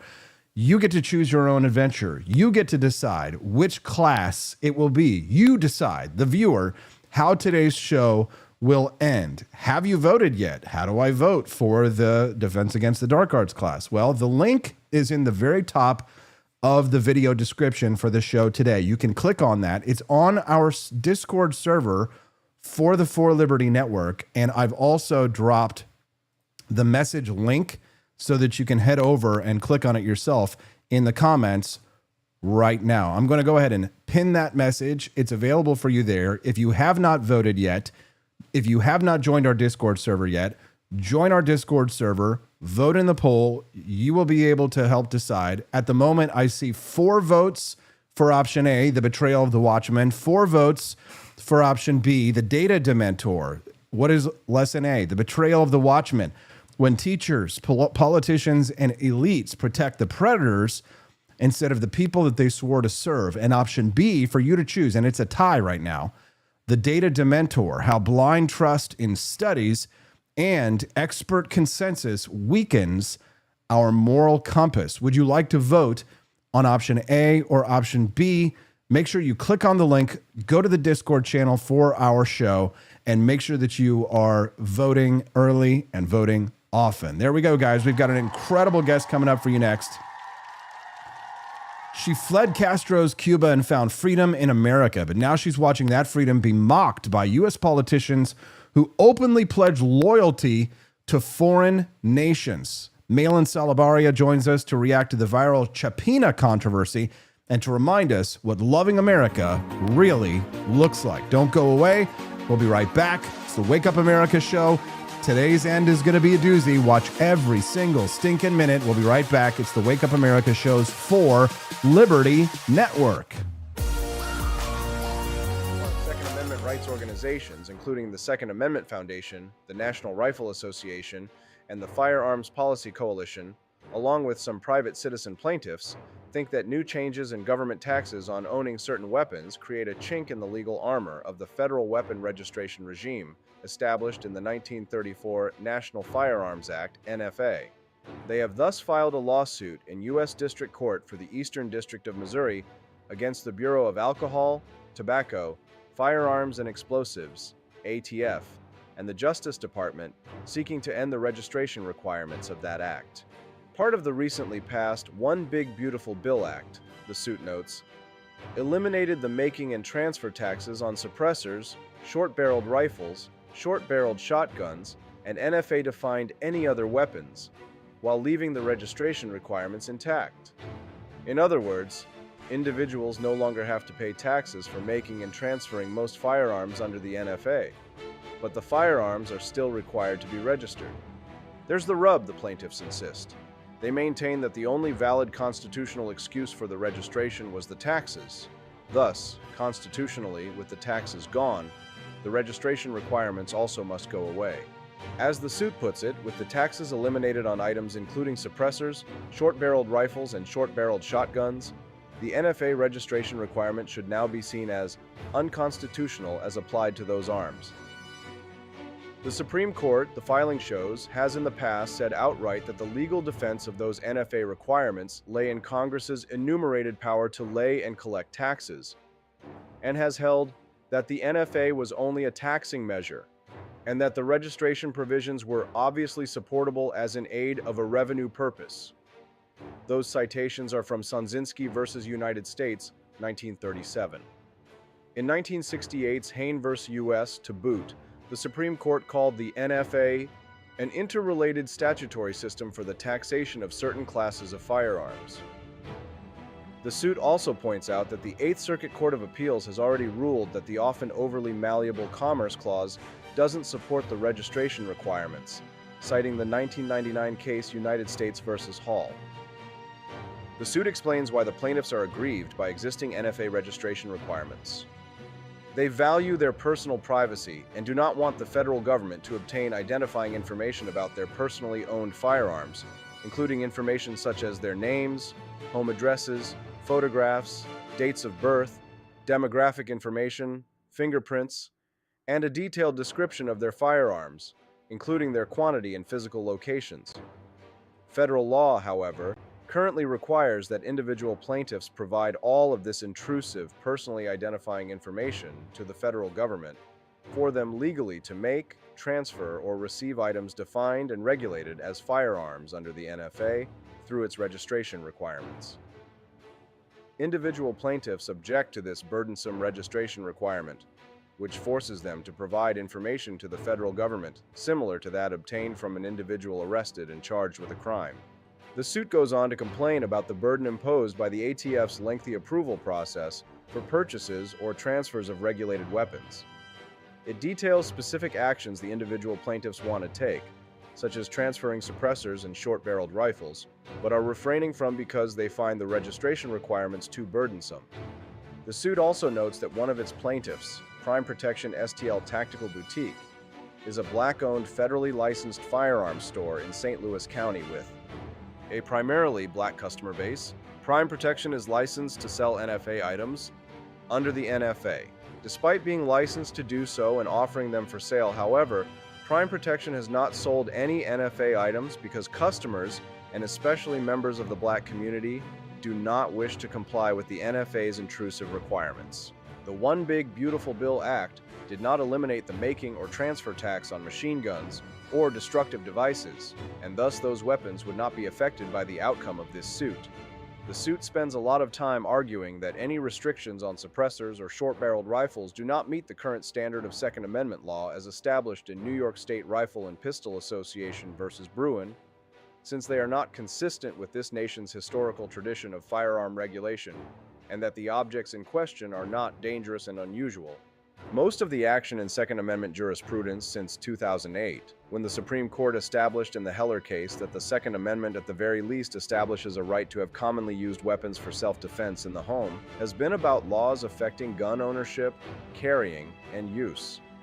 This new suit thus opens up a potential new frontier in rolling back laws that place restrictions on would-be weapon owners, short of forbidding them to own or carry them. Picture this. It's 1776. Thomas Jefferson is hunched over his desk at Monticello, ink-stained fingers, writing the most radical document in human history. Do you really think he was sipping Starbucks? No.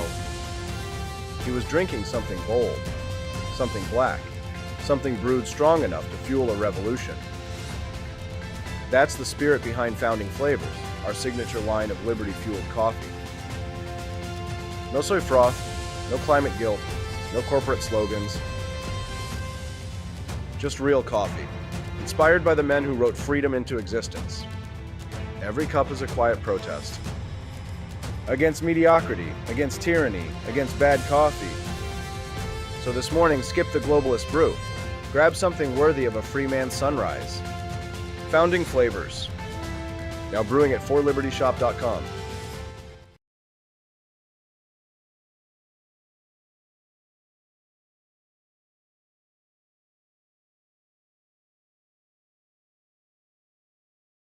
Here we go, and go. Good morning, Rise and Freedom. I'm Austin Peterson. You're watching and listening to the Wake Up America show on the 4 Liberty Network. We're glad to have Robbie Theriman, Jamie Marie Pope, Drew Van Runkle, Quest Fanning, all of our friends hanging out this morning. And thank you guys for all of your generosity. Don't forget, after this next segment, our Defense Against the Dark Arts class, where we teach you how to fight back for your freedom. It's going to be a fantastic Defense Against the Dark Arts class coming up after this. So I want to play a clip for you here and then get your reaction to this. Take a listen to our audience. Take a listen to this. Quiero terminar diciendo unas palabras en español porque yo soy guatemalteca con mucho orgullo, primero que soy americana. Quiero terminar diciendo unas palabras en español porque yo soy guatemalteca con mucho orgullo, primero que soy americana. Now listen, I don't speak Spanish, okay? So I'm getting this translated to me, right? People bragging about loyalty to other countries while speaking about representing Americans as well. It doesn't make a lot of sense, right? So here's the hypothetical. You flee the dictatorship of Cuba. You risk everything. You come to the United States, and what do you find? People bragging about how loyal they are to other countries.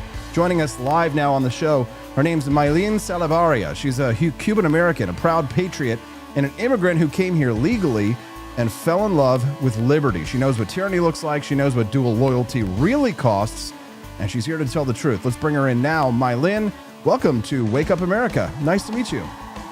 Nice to meet you. Good morning, and thank you for having me on the show. It's truly a privilege. We're glad and thankful to have you here, Maylene. So tell us your reaction to this clip. This is going viral. This representative in Guatemala talking about her loyalty. I don't speak Spanish, so perhaps you might translate for us.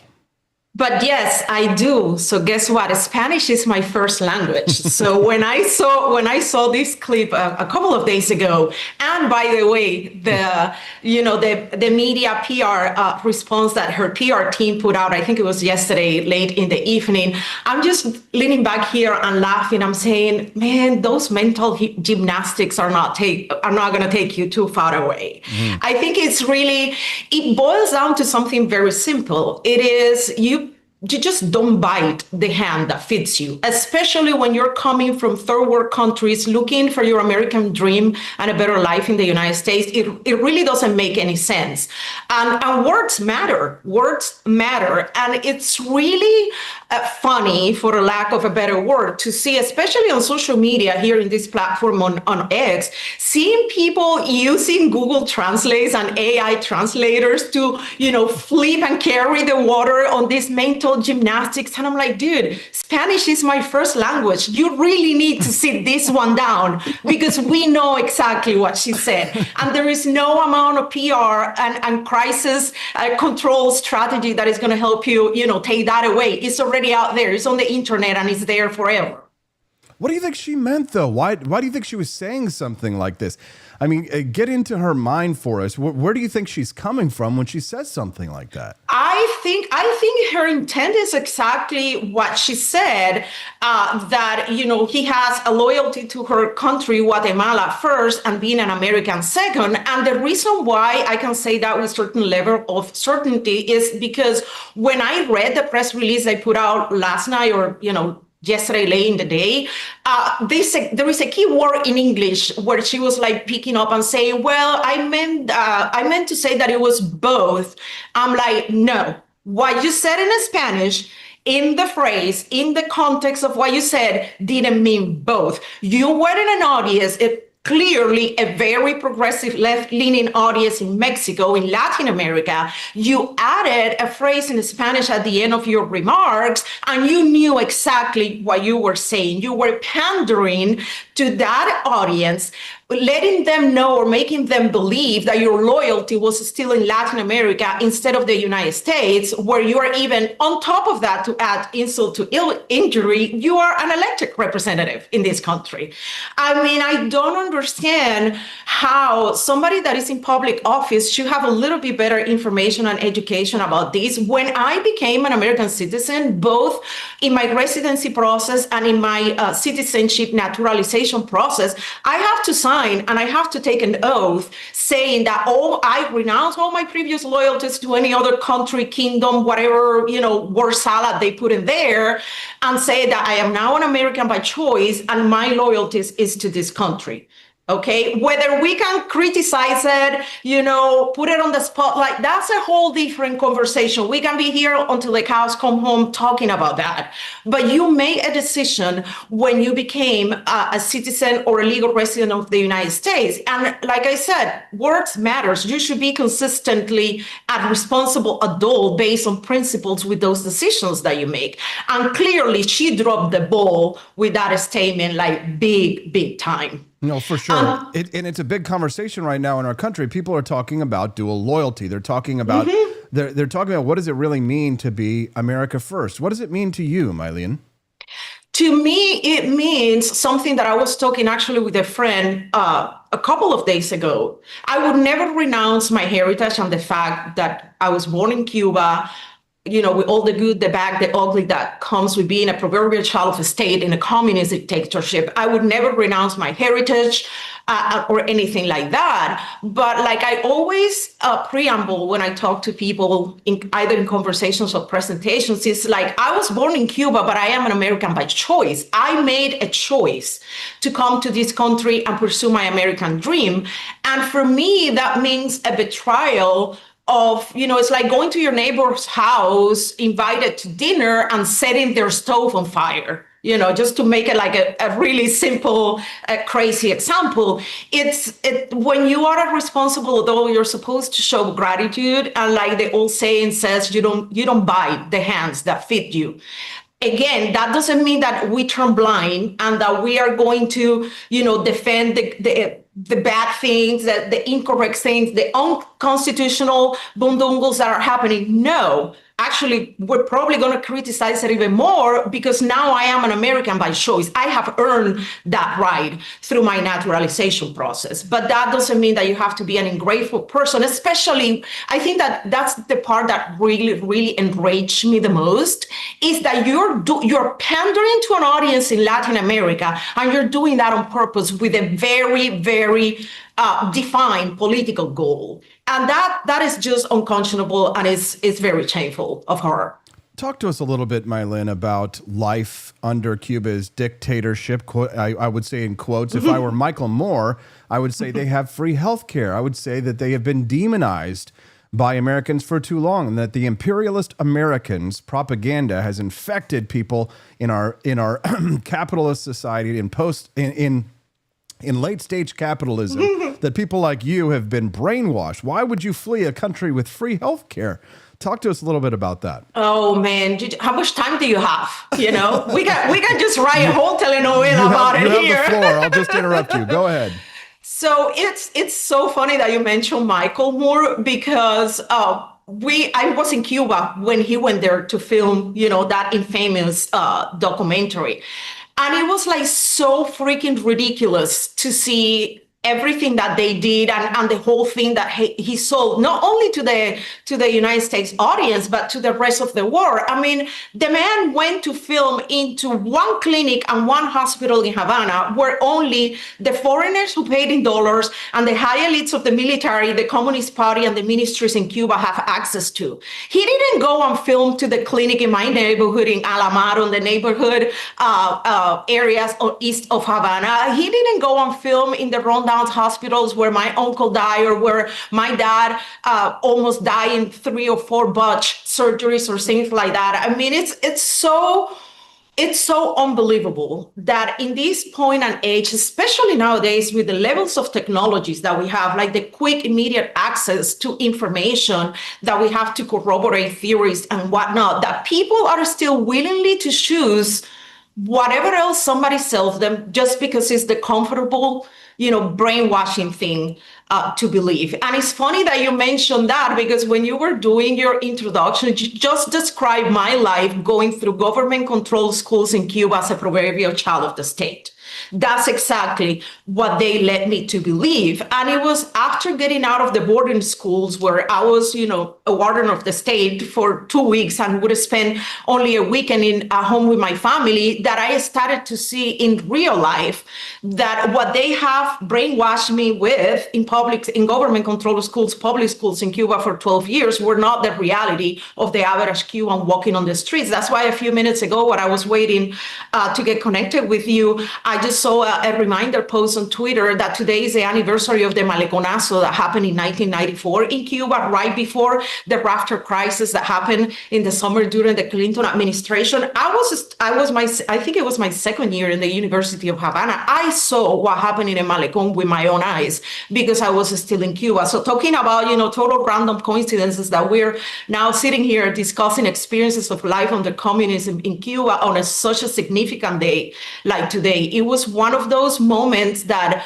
I consider it was like a string of events that led to my eye opening into the reality of what Cuba really was, as opposed to everything that I have been fed and brainwashed in school all those years, because those were the months where I saw friends from school, neighbors that I grew up with, jumping in a homemade raft with, pieces of wood and tires and whatnot with their kids, getting into the ocean. Many of them, it's been 24 years since I left Cuba. Many of them, we never heard about them again. Everybody suspects that, they drowned or they were eaten by the sharks. There's no way to actually have a body count of the life, the price tag in Cuban life that the communist dictatorship has put on the country for so many years.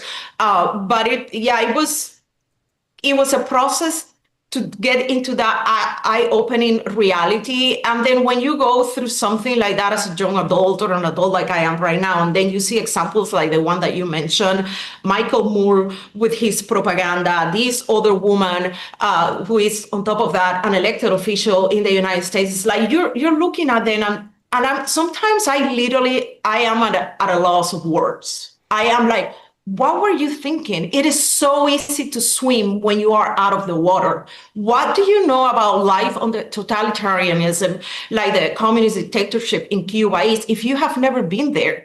If you go there in your government-approved trip, in your documentary filming trip like Michael Moore did, in your tourism trip, you are not seeing the real Cuba. So it's funny that you laugh, because sometimes people ask me, oh, this is so wonderful.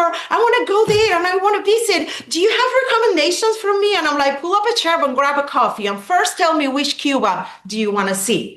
Do you want to see the one that I live, the one where I still have family? Or do you want to see the propaganda machine the regime have been putting out for more than 66 years? Make that decision first, and then I'll open my mouth and tell you my recommendations about it. Mylin, unbelievable. Thank you. Great rant. Let's say that you found yourself in New York City and you were at a rally for Zoran Mamdani. Now, Zoran is just about to give a speech to his audience to convince them all about the wonderful things that are going to come from democratic socialism in New York City. What if you just happened to find yourself at the mic and you walked out on the stage and you were going to tell the audience something before Zoran speaks? What would you tell them? You know what, Austin? There is a reason why I don't run for public office, and it's like I go from red lipstick to Cuban nuclear in like 30 seconds. So I gotta be careful with the crowds that I hang out with. Run. Because. And that's, I mean, literally some people have called me that I am too incendiary to be on public office. And guess what? I don't regret it. I don't care. I spent 27 years of my life muscled down and censored by a communist dictatorship. There is no way that I will ever self-censor myself. So that's a crazy premise that you put on, but it's a very interesting phenomenon to watch in this, squirrels chasing the tiny mirrors, news cycles, information that we live in modern society in the United States today. It was a couple of weeks ago that I watched it's a relatively old interview in Spanish that Bailey did with Javier Milei when he was first elected to office in Argentina. And Bailey is a Peruvian commentator, political analyst, and a TV show host in Florida, between Florida and Peru, I believe is where they do the show. And they had a very interesting conversation that ties very clearly with what we're seeing in New York with this guy popping up in, running for office. And frankly, very scary to see that polls and numbers and all that. It's pulling, a lot of support. And Milei was saying that that is something that I believe 99% of Americans, just to get a little nerded here, are not in that point of the Laffer curve where they can sit down and analyze and see this phenomenon. The Berlin Wall fell, and everybody thought that the Cold War and that event had eliminated communism and socialism and this, sick obsession with centralized economy that we had all over the world in Western societies. That is not true. It's a mistake. Yes, the Berlin Wall fell, but we didn't win the war against socialism, collectivism, and this type of government control mindset. What they did is that they went in and they took over society and society institutions with the use of, infiltrating all this cultural Marxism everywhere. Public schools, Latin America and the United States, Europe, the size of the government, overregulation, you name it. Like I said, we can be sitting here talking about this until the cows come home. The point is, and this is a very interesting fact that it was brought in that conversation, which is, by the way, in Spanish. So I'm going to be like loosely translating and reference to what they say, is that the biggest mistake that we have is that we need to think how an addict or a sick person approach their addiction and their problems. We need to collectively as a society, as an individuals, develop and have the courage, more so, this is number one step. We have to be courageous enough to acknowledge and understand that socialism won in the cultural race of today's world. Until we have the courage to acknowledge the problem, Austin, we are not going to be able to be effective in looking for solutions to solve it. But again, having that level of self-awareness, both at individual level, family level, community level, government level, society level, requires courage. And we don't have that very often around us in today's society. This lead me to Soran, I don't know how to pronounce his last name very well, Rice in New York, is that we're talking about one of the eastern states in the United States that have been for endless years under these government control, over regulation, over taxation, and they still think is good and they still think is right. And New York, along with DC, has been like this nest and hub of communist countries and socialist countries, wasp nest of people that have penetrated colleges, higher institutions of education, higher offices and agencies of the government. I think that New York, places like New York are like the perfect case study lab on how they won in this insertion of cultural Marxism at every single aspect of our society. And this guy coming out in New York now, one of the running up candidates, it's just example. It's literally the petri dish in the lab where we can see the results of the experiments that they have been doing for years. Another point that I always like to make, and I believe it came out in this interview that I was referencing before, is that a lot of people around us operate on short-term memory and instant gratification. And then it's very easy and very quick to say, oh, it's the fault of the current administration. Oh, if we get somebody else in the White House for the next 4 or 8 years, this is going to be all different. And I'm like, honey, I got news for you, okay? This has been going on for decades in the United States under your watch. And it's not something that is going to be reverted or put back in 4 years. With the case of Soran in New York, I think it's the perfect example of what Fidel Castro and Che Guevara in Cuba used to call useful idiots. I mean, they are the poster child of the people that are brainwashed to believe that socialism is the last Coca-Cola on the desert as long as they don't have to live it, right? If they have to live it like I did in Cuba, trust me, if they can even survive it for 2 months, they would not have the courage to sit down and say in front of a microphone the things that are coming out of that guy's mouth. It's like government control of the grocery stores and housing. I'm like, honey, get on a plane ticket. Come on, sweetheart, let me take you to Alamar in Cuba and show you how the apartments in the public housing controlled by the government look like. Do you want to take a look at the grocery store in my neighborhood where I grew up, or even the ones right now? I mean, I left Cuba 24 years ago and nothing has changed in that aspect. I have a sound clip, I think, just for this moment. Hold on, let me push my sound button. Hold 1 second. No offense, but it sounds like some fucking commie gobbledygook. Thank you, Norm Macdonald.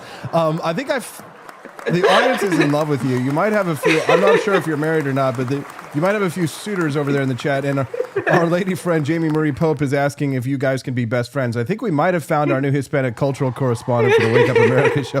Mylan, we are cutting it down to the end, and I did promise the audience there is going to be a defense against those dark arts class as soon as you're gone.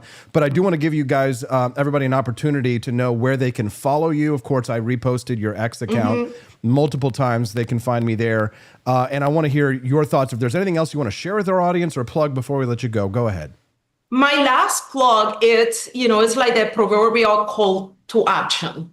And this is something that I have been doing for years, where I step into that uncomfortable zone of sharing my life experiences only for one reason. And this is, again, the hill where I will happily die on. I didn't start my life in the United States with my entire existence stuffed in 2 suitcases and $200 on my pocket for my American children to end up in the same socialist, collectivist, government-controlled disaster that I had to escape from. I would rather, again, die on that hill if it needs to be. So my plugin is for people to develop the courage to do the little things that will help you starve the beast that you know is killing your freedom. It doesn't have to be anything big. It doesn't have to be anything on the big scenario or screen or anything like that. Just assume and find ways to live free in a world and in a country that is not longer free. And always keep in mind something that I learned from somebody very close to my heart a couple of years ago. We were talking about the same thing of where the United States is going. And he was the one that told me the American experiment is an ideal. We can take it and move it with us wherever we go.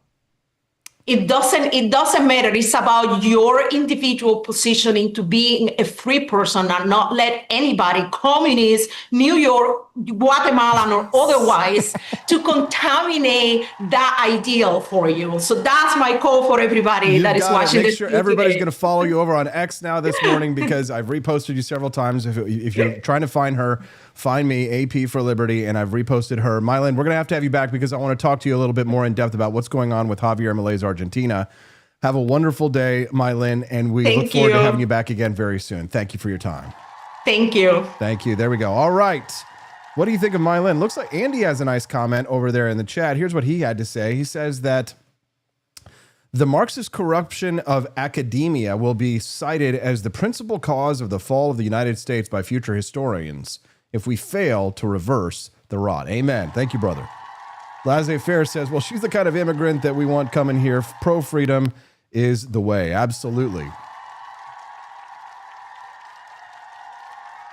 All right, ladies and gentlemen, it's time for Defense Against the Dark Arts. Now, if you're new to the show, if you just unlocked this segment and seeing this for the first time, let me tell you what this is all about, right? Every day on Wake Up America, we break down the headlines, we fight bad policy, we mock the media, but here in Defense Against the Dark Arts, we do something a little bit deeper, all right? This is where we teach you the skills that you need to resist modern political sorcery, the kind that doesn't wear robes, but shows up in headlines, school board meetings, bureaucratic memos, and gaslighting press conferences. So the dark arts are the subtle cultural spells used to rob you of your liberty, your clarity, your self-worth, your courage.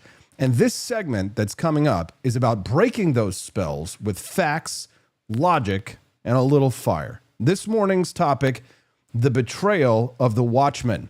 This one is personal because whether we're talking about government, churches, schools, or social media platforms, we live in an age where the people who were supposed to watch over us are instead watching us fall. But before we begin, prepare yourselves, because what you're about to uncover just isn't information, it's inflation. The class doesn't happen in the usual space. It's going to take place somewhere older, somewhere deeper, somewhere harder to reach. So stay close, keep your wits about you, and don't be alarmed if things suddenly feel a little different. Don't go away. I'm casting the transportation spell on everyone watching the show. When we return, the lesson begins.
And we're back.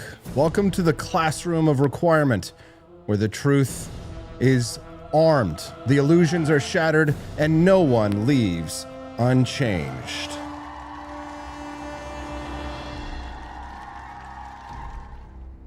This is Defense Against the Dark Arts, and today's lesson is one that every citizen must learn. Welcome to our class today. We hope that you will enjoy today's show. Let us begin. Part 1. Who are the Watchmen? The Watchmen are supposed to be the guardians, the people who are trusted within protecting the vulnerable, upholding justice, and the people who are in charge of preserving truth in our society.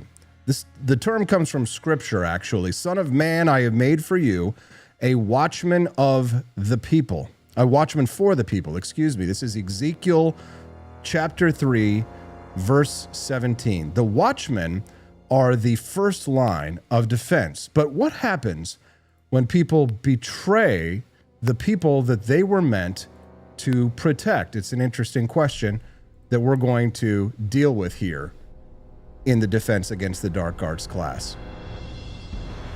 Excuse me while I deal with that situation there. Just trying to have some fun. We're seeing this everywhere, though. Teachers who are shielding child predators, politicians who are burying Epstein client lists, and media gatekeepers who are protecting evil men and censoring whistleblowers. Church leaders covering up abuse, federal agencies targeting parents instead of predators. When the watchmen betray us, the damage is exponential because people trusted him. When the watchmen betray us, we are alone. Let's take the Epstein story. Everybody knows what happened, but few people want to say why it was allowed to happen for so long. Because every institution designed to protect children and expose crime protected the predator instead. The FBI had reports dating back to the early 2000s. Local police gave Epstein sweetheart deals. Prosecutors sealed records. Corporate media refused to report it until they couldn't ignore it anymore. And then the cover-up continued. What's the client list? What's the deal with the client lists? Why is McCormick for Louisiana the only Republican demanding answers? Why is Speaker Mike Johnson silent? That's betrayal. And it's bipartisan. The betrayal isn't just theoretical, though. It costs us lives. According to the United States Department of Health and Human Services, 1 in 7 children in the United States have experienced abuse or neglect in the past year. 93% of sexual abuse perpetrators are known to the child, often in trusted roles. And when those watchmen don't speak up, the abuse continues. Remember Larry Nassar? He molested hundreds of girls while working for the U.S. gymnastics team and Michigan State. Multiple complaints were made. He was protected for decades because no one wanted to rock the boat. Watchmen looked away. So how do we defend against this darkness? Number 1, no more blind trust. Respect titles, but verify everything. Just because someone is in a pulpit just because they're in a press room or a principal's office doesn't mean that they're telling the truth.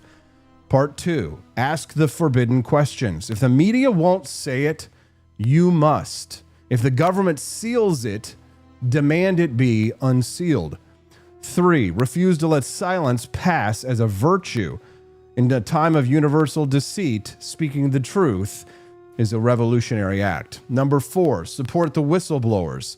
Real whistleblowers, not attention-hungry TikTokers or people just looking for clicks on social media, but people like Danny McCormick from Louisiana who are risking everything to break party silence. And number 5, be the watchman yourself. In your family, your school board, your church, or your town, we don't need more followers. We need more watchmen who do not betray their post. Why does this betrayal hurt us so much? Because betrayal doesn't come from your enemies. It comes from the people that you trust. But here's the upside. When the old watchmen fall, it gives rise to a new generation of citizen defenders, of moms, dads, uncles, pastors, journalists, and liberty-minded patriots who say, not on my watch. You may not wear a badge, you may not have a pulpit, but if you carry the truth, you carry the torch. That's what this segment is about. That's why you unlock it. I hope you enjoyed it. We've had a little fun. We're experimenting with it, if you will. Evan Rowan seems to enjoy it. The world is full of darkness, but we are here to defend it. You are the light.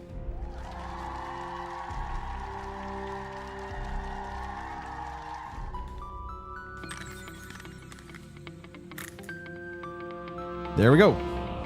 Turn off the Dark Arts music.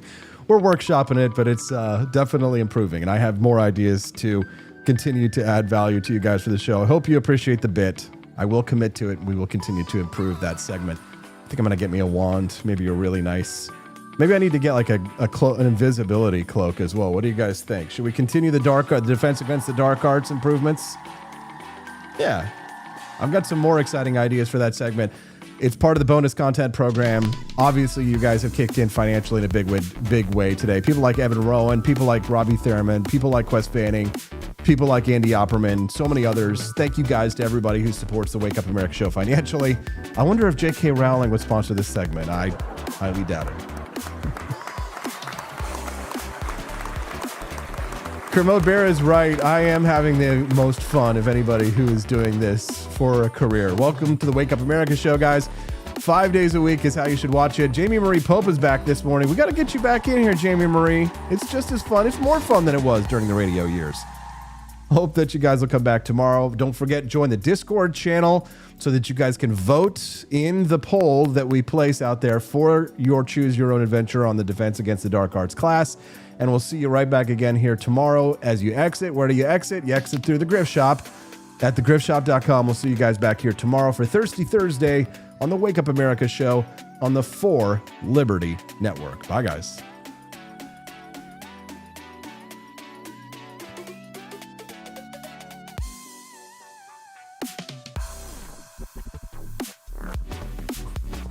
Wingardium Leviosa.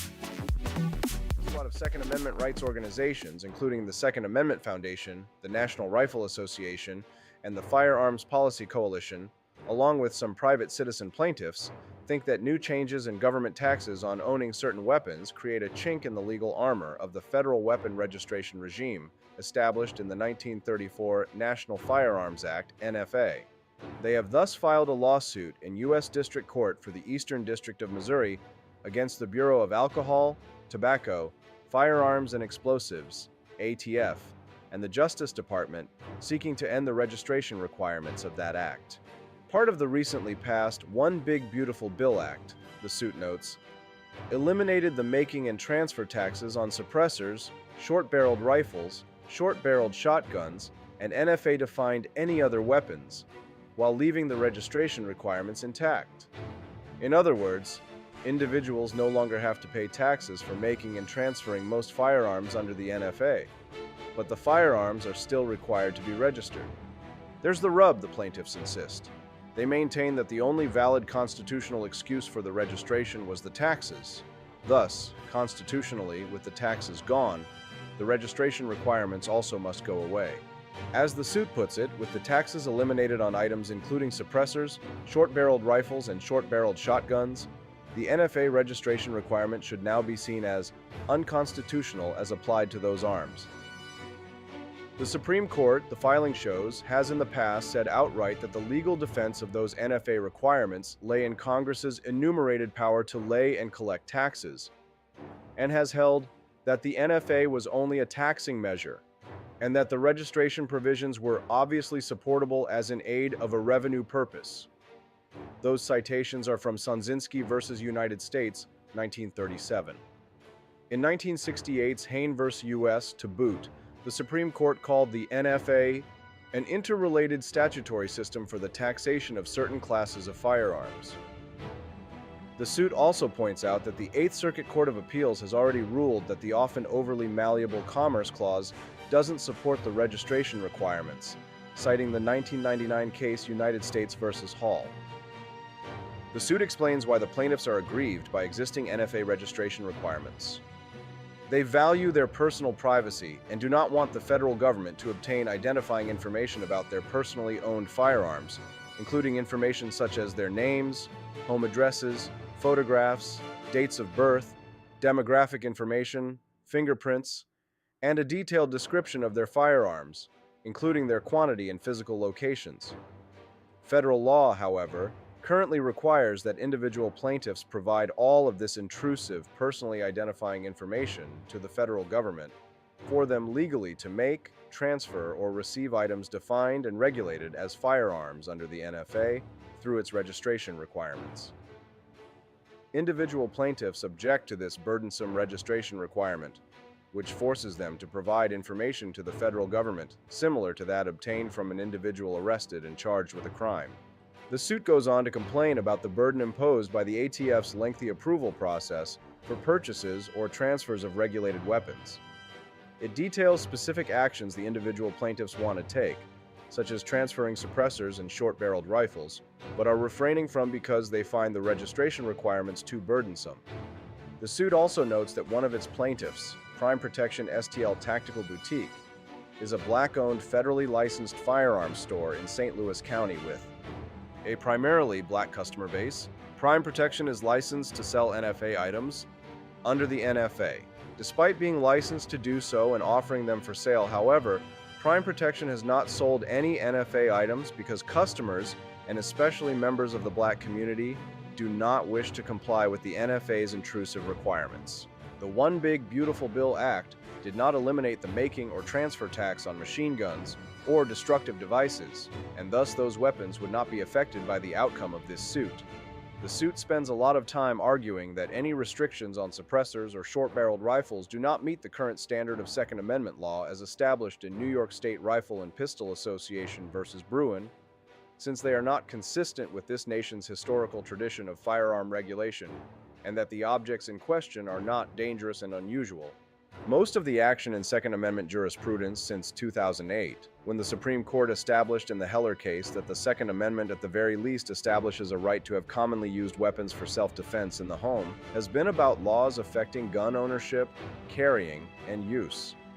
This new suit thus opens up a potential new frontier in rolling back laws that place restrictions on would-be weapon owners, short of forbidding them to own or